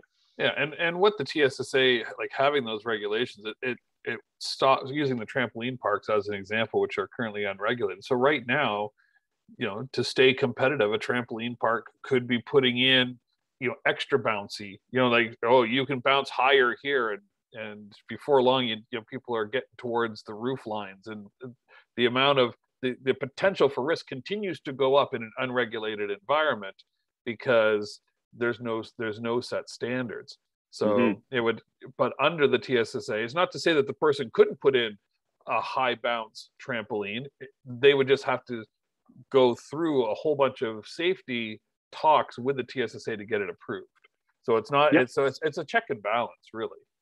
It certainly is. And I think, the industry itself relies on a high level of safety. So, I mean, there's one thing to say that, it shouldn't require a government agency to make you be safe because, your whole industry revolves around that. But at the same time, it protects you against operators that maybe do things that are sort of outside of the norm, or do things that are, they sort of push the envelope of what's possible, this sort of higher, faster kind of thing. I would say if anyone wants to see an example of how an operator pushed the limits of construction and it ended up causing tragic consequences, is to look at, and I won't sort of go into too much detail here because it is pretty horrific, but there was a water slide in the States called verrückt, which was kind of like a German word for crazy or something like that. And it was at a park in Missouri called Schlitterbahn. And that, if you read the entire sort of saga of it, it was basically a story of an operator that pushed the limits really far, designed and built their own attraction. That was, at the surface looked like the coolest thing ever, but turned out to be super unsafe and tragically ended poorly for one person, and impacts obviously all kinds of people. And it's a story of people being arrested and just unscrupulous behavior and all kinds of things like that. So it's a fairly good cautionary tale. I wouldn't say it's a good read, but it's definitely enlightening in terms of why these things exist. I think there's actually a documentary about it on Netflix or somewhere. I remember, or YouTube. I remember watching it. The other one, if you want, I think is it Amazon Prime, or one of them has a documentary called Class Action Park, about a park in New Jersey called Action Park. Oh, okay. Yeah, this is a different one. The one verrückt at in Missouri is a fairly recent thing. The Class Action Park, or Action Park, was kind of a 70s, 80s phenomenon, but it's a good one to watch too. They did some crazy stuff. I was like, I kind of shook my head. I'm like, I've seen some crazy things, but these guys they pushed the envelope to crazy. So anyway, but yeah, back to the TSSA. So zip lines are certainly, they're the newest addition to the fold, and I'm sure the zip line operators kind of groaned in a little bit when it kind of came into force, but they've adopted. At Wet and Wild we had a zip line, and so I remember going through all of the different processes and steps and stuff in that, and I think all of it just makes Ontario a very safe environment to operate. So in a nutshell, how does it all work? And the TSSA, like I said, is a sort of an agency that's given power by the Ontario government to basically enforce the requirements of the Amusement Devices Act, which there it is, Regulation 221. And so it's a very long document, but in sort of the most Coles Notes version of it, in keeping with how we kind of are approaching these topics, what do they ask the operators to do? Well, you've got to hold meet certain conditions to hold an amusement device operator's license, and we'll talk about that a little bit further down. So you need to sort of meet some baseline sort of thresholds. the TSSA, has a mandate to license and register all amusement devices in the province. So much like that example of the elevator, where you have that plaque and then there's like a little metal tag that has a number on it. Every amusement device that falls under this regulation in the province has a tag on. So if you look close enough, at any ride that you go on, whether it's at Wonderland or Marineland or Bingamins or Calypso or any of the operators in the province, even down to like the guys that operate those fairs that end up in the parking lots in shopping malls and things like that, somewhere on that ride is going to be a tag that IDs the ride and basically indicates to you that it's a licensed and inspected device. So it's like your license plate. Every device in the province is inspected annually by the TSSA. So as an operator, you need to schedule those things. Typically they're done for seasonal parks, they're done at the start of the season. So, if you're, and so that makes for a busy period of time because all of the operators usually come into operation around that sort of May, June period. So that time of year is a little bit of a sort of hectic time for operators for a number of reasons, because you're getting started up and set up. But part of it too is about coordinating with the TSSA sort of breaks the province up into regions and territories. So your inspector in your region. Or if you don't, you'll know them pretty quickly when you call the TSSA, but you have to sort of book these inspections. And so before you can open. So, a lot of time you're kind of working in the winter months to make sure that you have them on your calendar saying, okay, we're going to open on, May 15th. So, on the sort of, the time before that, then we need to have an inspection done. And the inspection, the length and sort of, I'll say, depth of the inspection is dependent on the sort of age of the ride. So a brand new ride gets a very thorough inspection, obviously, when it's built. So like when Wonderland builds its newest coaster, then it's a week of inspection. It's not just like a day. Whereas, a ride that's been existing for years will probably get a fairly, I'll say, I won't call it quick, but the inspection is a lot shorter because it's already been passed numerous times. So they're kind of looking at specific things. And then as rides get older, they add in new assessments that happen. They had just introduced one called an aging rides assessment. So any ride that's older than 15 years needs to have specific engineering inspections done. So that's not done by the TSSA, but you have to show proof of it before they show up. And a lot of that's just about protecting them against like rust and corrosion and things like that. It was something that came out of the ski lift industry and kind of transferred into attractions. But you can imagine that if you have a 40-year-old roller coaster, that there's certain things that you need to make sure of that wouldn't be applicable to something that's brand new. It's sort of like a car, right? You go, as they age, which Wonderland does, right? They've almost, it's almost been 40 years, right? I think it's more. I think they're coming up to their 50th now. Holy moly! They actually 40. Yeah, they were open in 81. Yeah, so they're 40.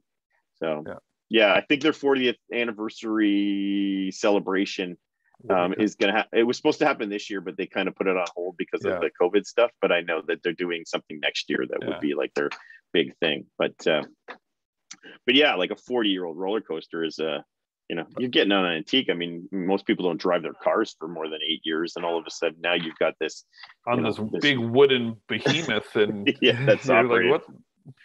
40 years. I mean, you can imagine there's been a lot of work done on it in that time. But okay, and then they require you to use technicians that are licensed by the TSSA to maintain, repair, and erect an amusement device. This is fairly complicated because one, there's no school for this. So basically, it is so they have different types of licenses, and those subgroups that I talked about before, like the water slide, amusement device, zip line, this and that, you get a license for the subtype that you are working on.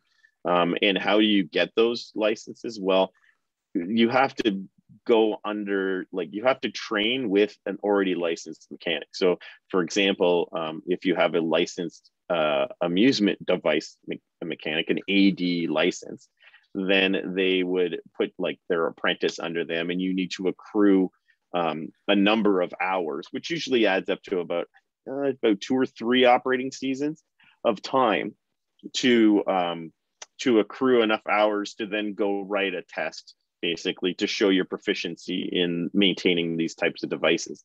And then you'll get a license that you can use. And then when you sign off on official documents about whether you did an inspection or a repair or anything like that, then you can sign off on it. So it's illegal for somebody who's not licensed to perform an inspection or repair.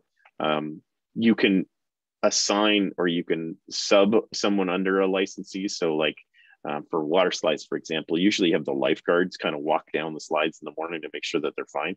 So the licensed mechanic will sort of sign off on them and say that they are okay to do that. And then you have to maintain a record on it. But this is a big stumbling block for a lot of operators, especially when they're small, because it may not be feasible to have somebody in your employ that is a licensed mechanic for these types of attractions or things like that. And so there's a lot of ways where you can, you don't have to have them in your employ. You can have them as a contractor. So in much the same way that a building operator may hire Schindler or some other company to maintain their elevators, you can hire someone to maintain your rides, and that means that they would come and do their periodic inspections and things like that, just make sure that they're in compliance. So but a lot of operators that are new to the province, I remember dealing with the folks at Legoland when they were going in at Vaughan Mills, and they have a bunch of little rides in there, and they were completely unaware of this requirement, and they were getting up they were probably about like 60 days from opening, and all of a sudden they realized that they needed this. And so I was working with them in sort of a consulting basis at the time, and we had to find a mechanic that would basically work as a sub to them or contract out to them to do that, and set an agreement. You have to fill out some paperwork for it, but that's the way that works. They make a lot of. I'm sorry. The reason that I'm not looking at the screen right now is because I'm listening to all of these things that they are regulating, and it results in 2020 in revenue from those streams. So evaluating amusement devices, almost $24 million in revenue. And then they've got their Michael's saying they have 2 other things, which is boilers, pressure vessels, and operating engineers and fuels.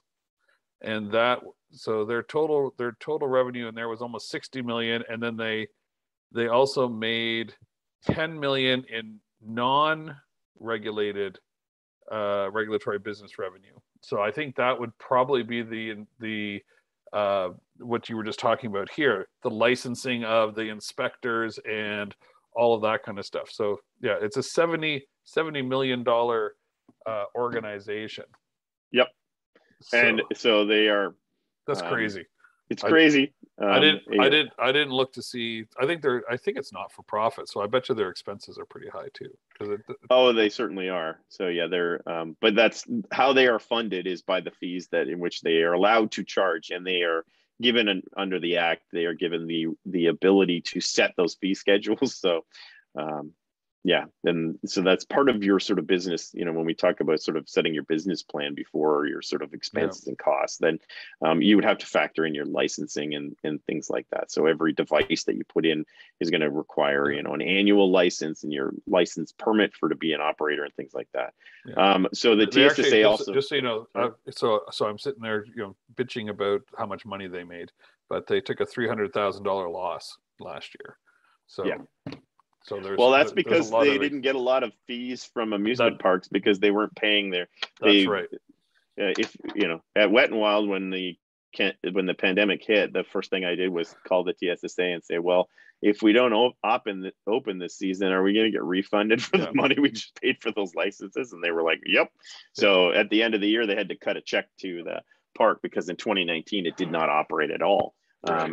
But they had already paid their fees because the fee schedule actually comes out at like the beginning of March, like end of February. So it was right around the time where at the time, if you remember back to 2019 in March, that was kind of the beginning, right, of the whole COVID saga. So most people did not believe at the time we wouldn't have a season because, you know, it was only 2 weeks to bend the curve, right? And then that turned into 18 months. So anyway, going on with the TSSA, they also require require operators to report all injuries and near misses in terms of, you know, incidents on attractions, and they have the power to inspect, to delegate, to close an attraction or a device pending you know, an investigation. So typically they set up, you know, sort of a rule scheme about, okay, well, what's your everything gets reported. So it's like, okay, well, what threshold of injury requires, you know, just a note to them saying, hey, we had somebody cut their arm on a, you know, on a sharp edge versus, you know, somebody broke their leg, or somebody, you know, had to get transferred to hospital with, you know, internal injuries or whatever. So there's different thresholds. You know, some of them just require, you know, report within X number of days, to shut down immediately and call an inspector kind of stuff. So similar to how like the construction or sort of any sort of manufacturing industry would have to work with the MOL on terms of reporting injuries in the workplace and stuff like that. This is a similar thing there.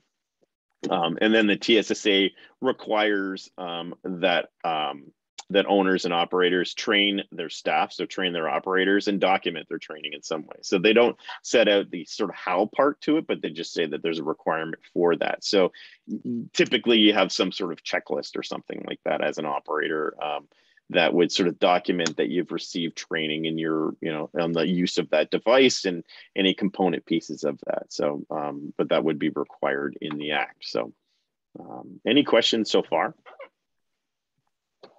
No? Okay, let's go on. All right, next one there, John. Okay, so obtaining an operator's license. So before you can even, and that's a really cool picture, that's a water park in Ottawa, Calypso, actually. If you're ever in the Ottawa area in the summertime and you want to go to the largest water park in North America, it's just in a little town called Limoges, which is about 20 minutes. It is a fantastic little park, big park. They have a raging river, not a lazy river, and it's awesome. You can spend hours in there. But anyway, so that slide there. So I thought it was a cool picture. I think that the photographer, which I've not credited, did a great job of having the sun behind the slide there and illuminating the rider. So I thought that was pretty good. There's probably quite a bit of Photoshop in there, but we'll enjoy it for what it is. So before you can even contemplate like erecting an amusement device or even having one licensed or registered in the province, you need to become a licensed operator of an amusement device. And so this begins even with inflatables or, you know, any of those things. So you need to be an operator. So a standalone park would typically become an operator themselves, whereas somebody like the CNE or a fair that's having temporary attractions brought in would make sure that the vendor that they've procured to be their supplier for these things is a licensed operator in the province.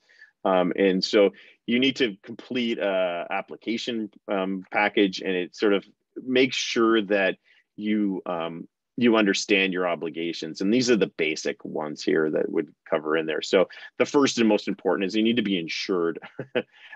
So every business in the province has some level of insurance. I'm sure, you know, Glow Zone is insured, you know, and so you're in the attractions industry, and sometimes you need to find special insurers that will cover you because they need to understand the industry or the liabilities or how much it costs, because you will get claims. But in the province, every operator is required to have at least $2 million in liability, and that's per occurrence, not just combined. So you need to have $2 million in liability insurance to operate an amusement device in the province. You need to, as I talked before, you need to employ or have under contract a TSSA licensed AD mechanic with the correct type rating. So you can have ones for amusement devices, inflatables, go-karts, water slides, zip line. And, you know, that sort of makes things complex. Like at Wet 'n Wild, for example, we had on staff, I had 2 mechanics that were licensed to do water slide repairs. But we operated a zip line, but it was not feasible for us as a business to employ a zip line mechanic, because the core of our business was not operating zip lines. We just happened to have one. And so I subbed that out to a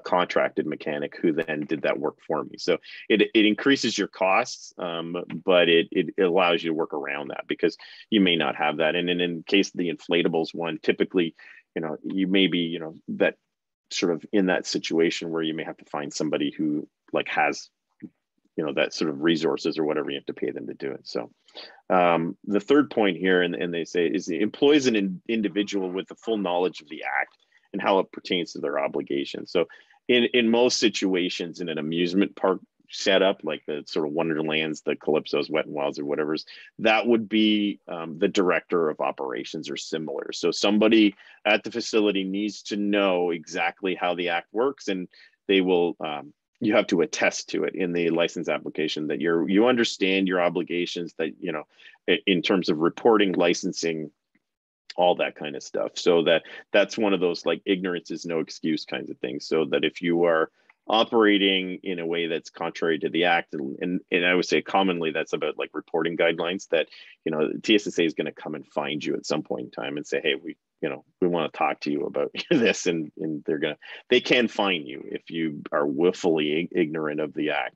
Usually they start with an education campaign, but if you fail to learn from what they're telling you, then you're going to end up being fined. And you can see some examples in Ontario where the TSSA's had to go down that road and fine operators and things like that.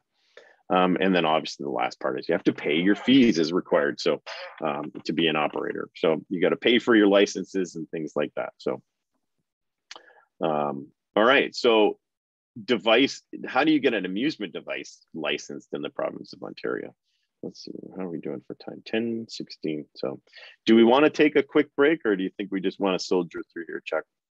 I'm good with soldiering through, but let's ask the people who are vigorously taking notes.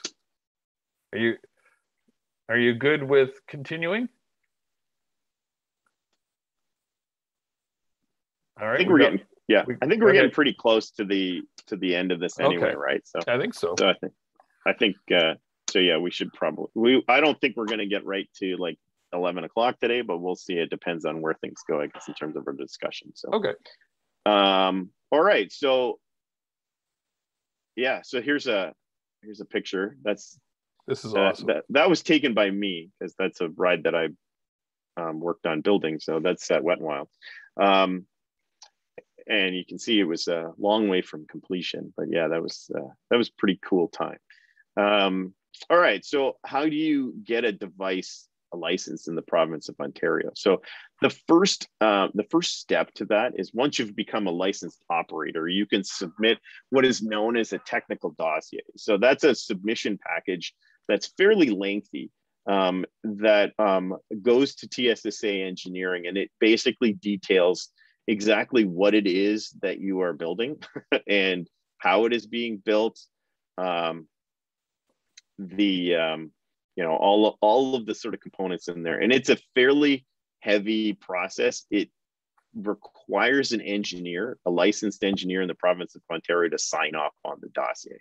So, and that doesn't, it does not matter what this attraction is, that's just a required. There are some ways in which you can file what's called a legacy dossier, which means that if you are building something that is already in existence in the province of Ontario, so some rides are custom, like on this particular image here, this is obviously a custom build. I mean, it's a type and model from a manufacturer, but it's being built to suit for that location. When you think about the example of those sort of portable fair rides and things like that, they're not exactly unique. I mean, there are a million and one. What type of engineer? The funny thing in Ontario is that the type of engineer doesn't matter. An engineer is an engineer is an engineer, and it's up to the engineer to determine whether or not they have the expertise and the experience to put their name on that document. So if they stamp it, if they're registered in the PEO, So that's the Professional Engineers of Ontario. Whether they've been schooled as a civil engineer or a structural engineer or chemical engineer or whatever, they can sign any document that they want because they're putting their own license and liability on the line for that. I would say any reasonable engineer, and most of them are very reasonable, would not sign something that they don't have expertise in. The typical ones that you would see in terms of amusement devices would be a structural engineer or a mechanical engineer. There are, I'll say, in my experience, that there are a few that specialize in amusement devices or in that type of thing and tend to kind of gobble up all of the business. So when I was dealing with clients that would be looking for an engineer, I would usually give them a few names and say, you want to talk to these people, because engineers are like everybody else. They are insured, and they obviously cover, they carry a lot of liability for their work, and they are somewhat adverse to sticking their nose into things that they don't know much about, because if something goes wrong, then they're going to be the first person everybody calls, right? So so that's kind of how it works, and it's strange when you think about it, but the system works that way. So that answers your question, Naf, I think so yeah, if you find a chemical engineer that wants to sign off on it, then the TSSA is not going to ask what type of engineer. They may say, well, what is your expertise in this field? And then look at you like you've got three heads if you say, well, I've never seen one before. And they may ask you, that engineer, whether or not they really want to go through with this or not, because their name's going to be attached to that device forever. But like I said, a legacy dossier is a little bit of a shorter document because it may be a device that the TSSA has seen a million times. So if it's a tilt-a-whirl is a tilt-a-whirl is a tilt-a-whirl, right? That's right. So if you're like, I'm buying a tilt-a-whirl from whatever company builds tilt-a-whirls, then you're going to file the dossier and you're going to say it's a tilt-a-whirl, you still have to fill out a bunch of information about who you are and what you're operating, but the engineering package is a lot smaller. I'll say like the engineering package for that device there that you see in that picture would have been a binder, and and it would have gone through like every fastener, bolt, strength rating, you name it, that the engineers and designers of the ride came up with, and that usually gets supplied by the manufacturer of the ride, and then the engineer that you hire in Ontario will take that information and distill it in a way that the TSSA can see it, and sometimes just examine it to see if there's any parts of the local code that it needs to conform to that the manufacturer wouldn't be aware of. And then once that dossier is submitted, the device will undergo an engineering review. So if it's a legacy submission, then that's pretty quick. They're like, okay, we've seen a tilt-a-whirl before, sure. We'll go with that. If it's brand new, then that could take months in terms of the engineers. So the TSSA employs their own engineers, and they'll review that and make sure that it conforms to all that. Where things end up is that Ontario doesn't regulate the design of amusement devices. What they do is they adopt codes. And so they adopt, there is obviously in this part of the world, we use a lot of American standards because the Americans obviously is a bigger country and they have more resources. And so, if they have, a committee or something or a design standard, then we kind of adopt it in Canada or look at it and say whether or not we're going to adopt it. So where the engineering review comes is see whether or not it adopts to known codes and standards. So there is it's ASTM, which is the American Society of Tests and Measures. They basically set designs for all kinds of things. And one of them is amusement devices. And they have a committee called the F24 committee, which meets regularly and sets the design standards for amusement devices. And it covers all kinds of stuff, like how much clearance, like, when people ride the, I don't know what that roller coaster, flight deck at Wonderland, the one where your feet dangle and all that stuff, and everybody thinks that their arms are going to hit the poles and all this kind of stuff. Their design standard will require, how much distance between the rider and one of those metal poles is required. It gets down to the nitty gritty of like how much space is in between the pickets on those fences, so that can somebody actually fall through it if they, and it'll go down to like what type of hard fasteners you need to use, and what hardness of the steel and all this other stuff. So you don't need a local person to design those, or like when you're buying a ride from a reputable company, they already know what those standards are, and they would say that they conform to ASTM F24 compliance. So but they would go through that at the TSSA and make sure that that design does meet it. Sometimes they send back kind of sort of some discussion between the manufacturer and the installer and all that kind of stuff, just to sort of cover some things off, or questions and things like that. Yeah. You need to supply things like an operator manual, maintenance manuals, training documentary. Sorry, Mike, just before you go on, two things. Brittany has a question, which I think there's been a lot of weird incidences that we can talk. we will talk about it when we have some time. Yes, there was that crazy. I mean, it's possible. It's possible. I mean, if you can go on the internet. I think one guy, there's an actual website. I remember seeing it before, where a guy documents every single amusement ride accidents or something like that, and he has like every park in North America, and like documents sort of the stuff that gets sent out. Some places are, I'll say, depending on your jurisdiction, your reporting requirements are higher or lower. Like in Ontario, like I said, the TSSA is going to require you to report everything.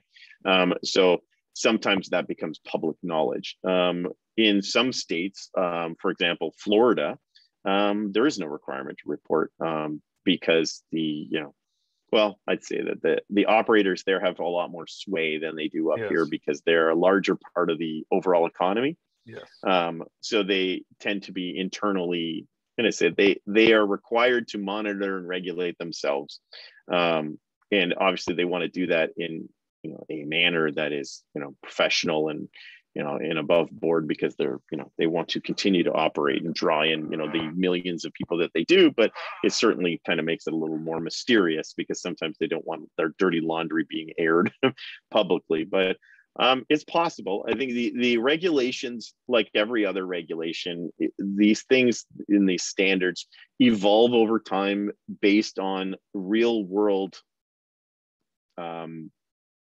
examples and real world sort of occurrences, right? It's the same way like when you think about like the airline industry, or the design and construction of airplanes is like a bunch of little steps, right? Where like they people operate with the best of intentions, but then something happens, and then you look at that and you evaluate, and then you add a new rule, or you add a new design standard, and hopefully sometimes that's because something catastrophic happened, and sometimes it's just because little things kept happening, and you're like, well, we need to adjust this. So overall, the industry is really the incident rate in attractions is very, very small, and that is thankfully in part to the sort of high level of regulation and design standard that gets applied to it. It's not as fly by night as people think that it is. I mean, there's a lot more involved in it, but yeah. Sorry, and then my other question for you, Mike. So when a designer builder comes up with that new concept, like you were talking about when magnetic brakes were introduced, and the TSSA is like, I don't even know what this is. So would the ride developer, would they go to this committee prior to even building it, so they could agree to what the standards and the engineering standards were for this new technology, so that it's already set as a recognized design standard even before the first one is built?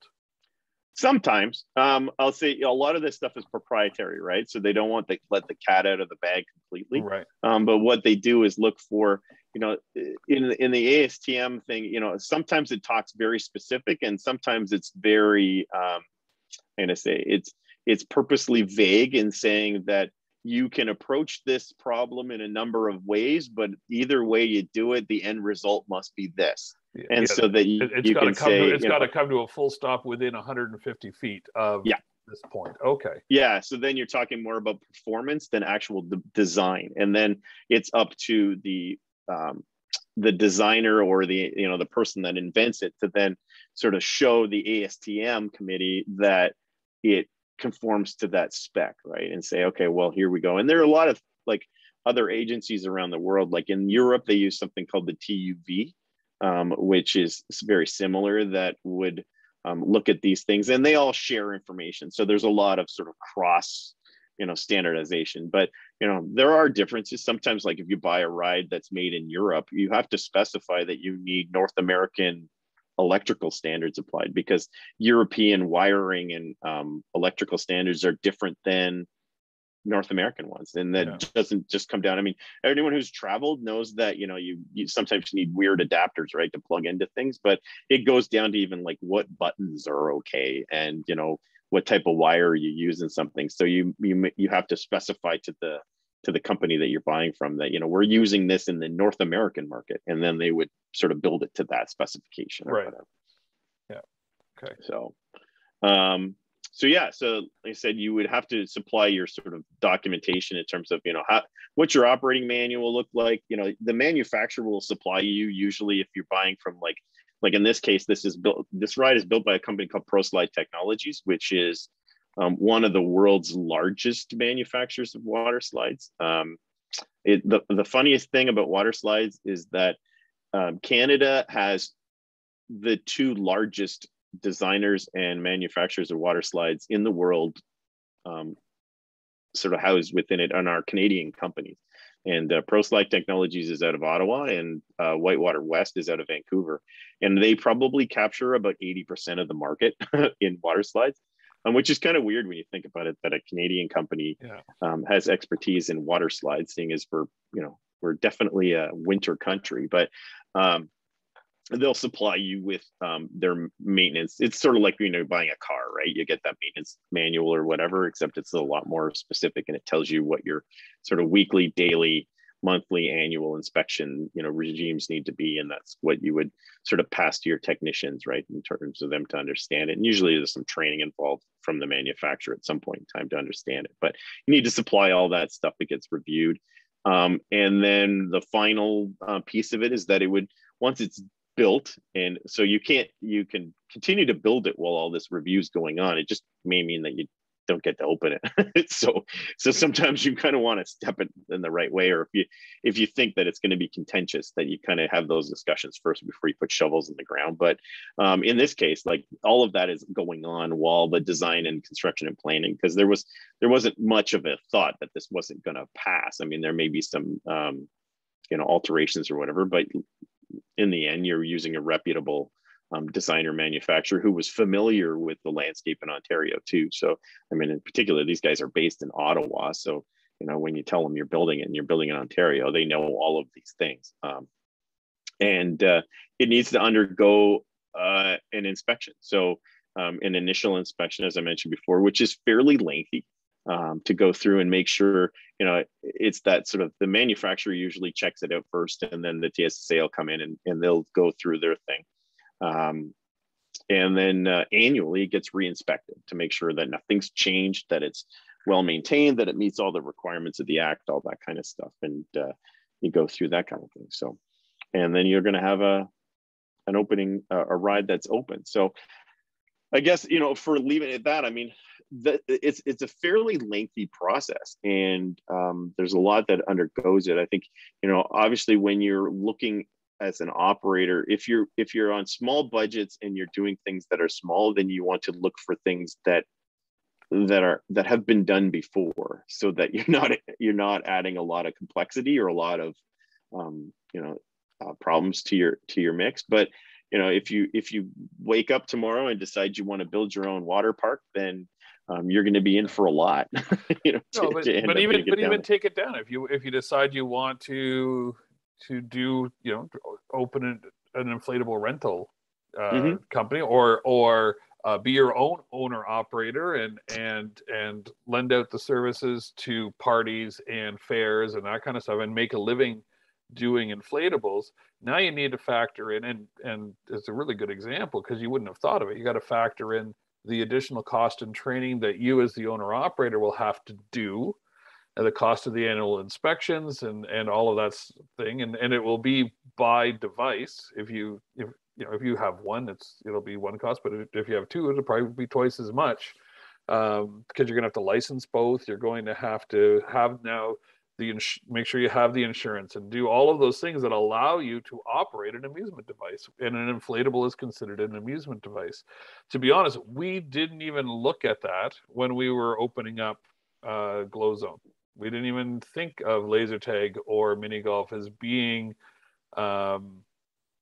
within, you know, the TSSA, and it's not, thank goodness, because we would have got all the way done, and then someone would have said you can't open because you haven't had an inspection. So it's one of those things that even veterans that don't think about, you know, sometimes don't think that there's a regulation that could be in place. So it's better to double check. I know that we checked on something for, there's a certain insurance that we didn't need to get because mini golf courses were exempt from it. And I can't remember exactly what it is off the top of my head, but that ended up saving us a bunch of money because we were not classified in the same genre as other types of attractions. So that was interesting. But when it came to things like in our laser tag courses, the ramps and such, that was not a TSSA, you know, how the ramps had to be built wasn't based on TSSA. It was built based on the building code. So it could only be a certain angle and that sort of thing. And when Laser Quest went under during the pandemic, we actually went and we looked at the one in Richmond Hill to see if we could convert it. And when we went in and walked through, we realized that it was so far, it had been built 20, 25, 30 years ago, and it was one of these things that had been grandfathered in terms of what the building code would have been back then, and it would have had to be completely torn out and redone because it did not meet any of the regulations anymore, which was unfortunate. You know, because it would have been fun to be able to just do a quick retrofit and reopen and get a new place almost for free.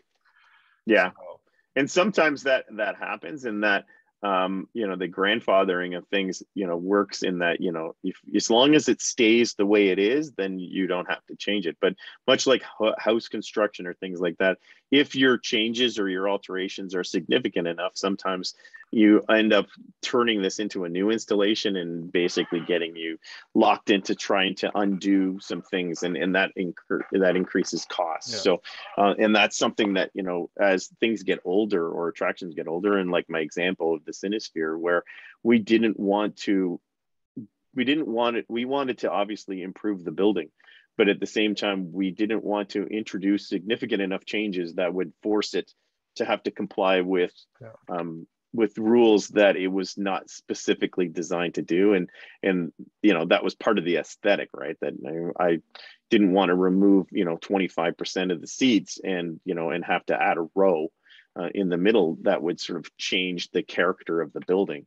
And so you have to kind of make sure that you're not making those kinds of things happen. So, but yeah, I mean, certainly there's quite a lot to digest in terms of all of this stuff. And certainly nobody becomes an expert overnight on this. And there's a lot of expertise out there in the province. And I think, you know, the gist of this conversation or this sort of examination into it was just sort of get that sense of like, one, that it's not as simple as it looks like, but at the same time that you need to carry with you a little bit of information. You don't need to be an expert in all these bits and pieces or an engineer or anything else like that to get into this industry, but you need to understand where you're going to run into some roadblocks, and that there's going to be times where you're going to need expertise or you're going to need help to kind of come in and do those things for you.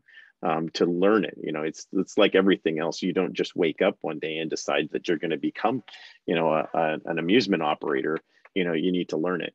In the same way that if you wanted to open a restaurant, you're not just going to wake up today and say, well, I cook dinner every day, so I should be able to open a restaurant.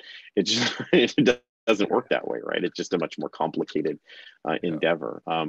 But, you know, it's certainly all these pieces, you know, are sort of hidden, and you know, I think we talked before that the industry is about sort of building this sort of I'll call it this magic, this sort of showmanship to it that hides a lot of the sort of complexity and the nuance in it, right? And but I think when you start to understand it more, I think you build a lot more confidence too in that, how these things are done, that it's not, it's not haphazard, and that the reason the industry has such a high safety record is because of the things that get done sort of behind the curtain, so to speak. And this is certainly definitely behind the curtain kind of stuff.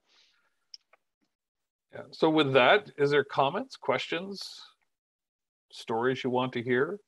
We have a couple minutes, and then we'll get on to next week's stuff. There's got to be something. You guys are usually good with it, at least one or two questions.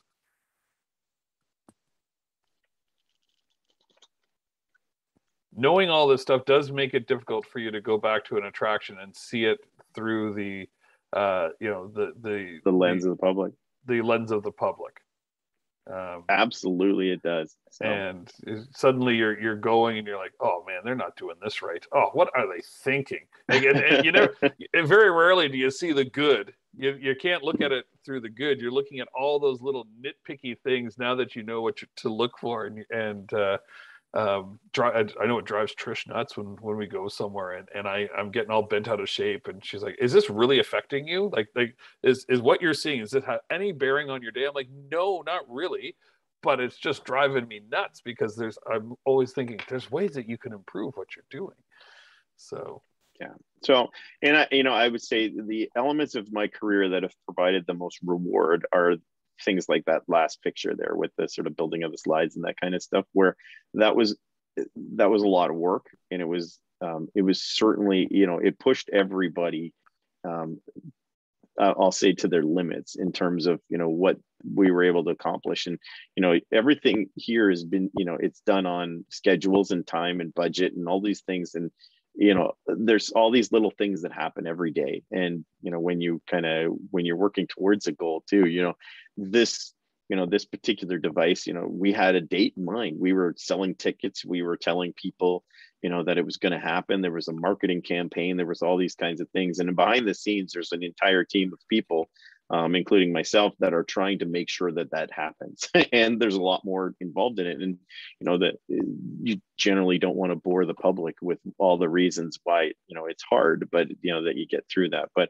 I think, the rewards of it are it's exciting and fun. I've done some pretty crazy things because of it, in terms of, working at like extreme heights, or, doing some, just watching some really cool stuff happen, or being in sort of places where you wouldn't imagine that you would be.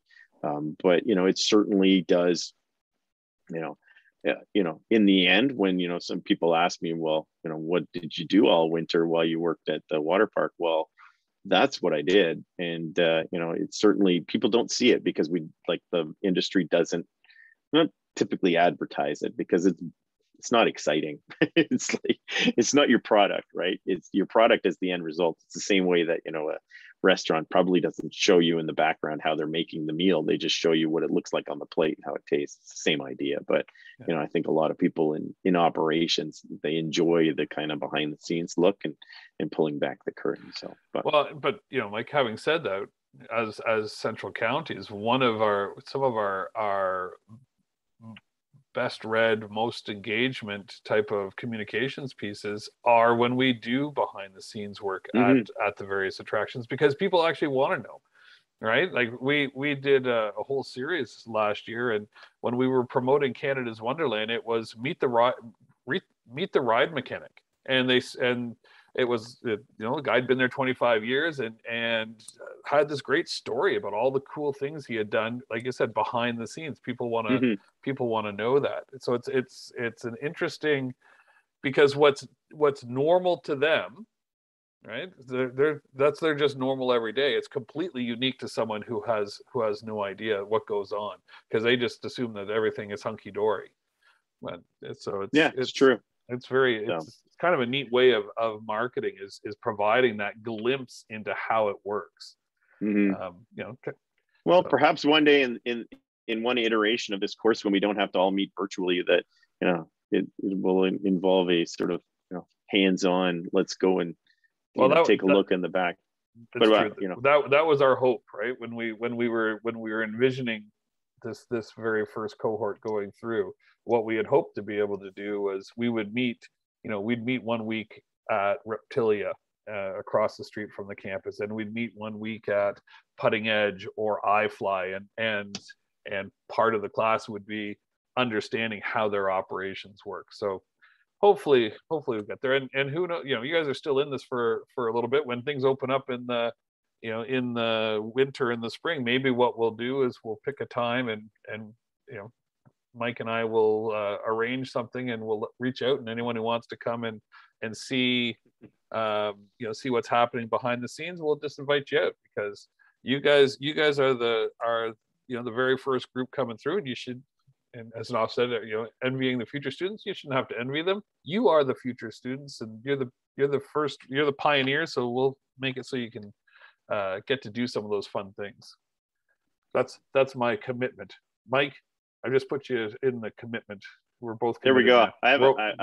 I've now been committed to something. So. That's right. We'll make it happen, and hopefully we'll all be back in town in the area in the new year. All right. Anyway, all right. So I guess without any further ado on that. So next week we're going to continue this conversation, but we're going to talk about kind of the wider industry and how it organizes itself to provide for the sort of highest level of safety and sort of risk management in terms of attractions. And with some of these, we put up some acronyms. We already talked about ASTM, but there's a whole bunch of other things about how does the industry sort of organize itself to create, like I mentioned before, we're all very competitive on the surface and we compete with each other, but at the same time, we've kind of, as an attraction industry, built this sort of network of supports. And some of it's born out of regulation. So like something like the TSSA, that's not something that the industry decided to do for itself, but has a partnership with those people. It's not a direct, like they're the police and we're the sort of, Smokey and the Bandit kind of situation. We're trying to evade the law. We have a lot of involvement in that. But in some of these cases, these are industry-led initiatives that create sort of standardization in the industry and hopefully create sort of, I'll say the public perception of safety and just general sort of, I'm sort of searching for the word, but sort of this general feeling of sort of safety, and the reputational sort of standards of the industry are very high, so that you don't have to think twice about taking your kids to Disney and putting them on a ride at Disney, because you trust that this is going to be good and that it's all going to work out. And there's a lot that goes on in the background to make sure that happens. It's the same at, when you go to Wonderland, you don't spend a lot of time going, do you think they're using the right hardness of bolt on this ride? Or is like, what's the chance of failure here? Or this has been really tested, or are they just making this stuff up? And that's, when we talked about the horse jumping into the tank of water, in that era of attractions, before all this stuff existed, it was being made up. Like, these things were like, there was an operator, he's like, this would be super cool, and I'm going to build this, and that's how it went. But the industry does not work like that anymore. I mean, and that's a bygone era. That doesn't happen anymore. So yeah. So we're going to go through that. We're going to, obviously give more examples, and I think, sort of dig into sort of experiences about sort of practical applications, how these things in our own sort of, in my career and Chuck's career, how we've applied or how we've used these resources towards, sort of dealing with situations or overcoming obstacles, or even just in the successes of our sort of, of our organizations. And then we have another assignment coming up. So we're going to go through that and just get you up to speed on that process. So yeah, that's it. All right. So I think we've given you, it's 10:48. So look at that. You've 12 minutes extra back. time. Exactly. Enjoy that 12 minutes, everybody. Live it to the fullest. And I guess you guys, I hear you have more classes this afternoon. So yeah, I was talking to Eleanor yesterday, and I didn't realize that you have a really full day on Tuesdays, and then you're stuck with us for 3 hours starting at 8 a.m. on Wednesdays, and Eleanor says by the time Wednesday afternoon and her class rolls around, you guys must be absolutely burnt out. So she appreciates you guys when you show up to her class and are engaging with her, knowing how difficult it is after 2 days of brain drain. So, but anyway, so I guess that's it for week number 9. So everybody, it was yet again a pleasure to talk to you. Yeah. And I hope you learned something today, and then that I didn't melt your brain completely. About the sort of nuances of that, but yeah, we'll move on and we'll carry on. So again, if you have any questions, or if there are things that you don't understand or that you want us to sort of elaborate on or provide examples for, then reach out to us, email, whatever, and we can answer back. And if we can either just answer your question or we can share it back with the group when we meet next week. But yeah, we'll take it from there. So enjoy your Wednesday and have a good week. Yeah, thanks, guys. All right. All right.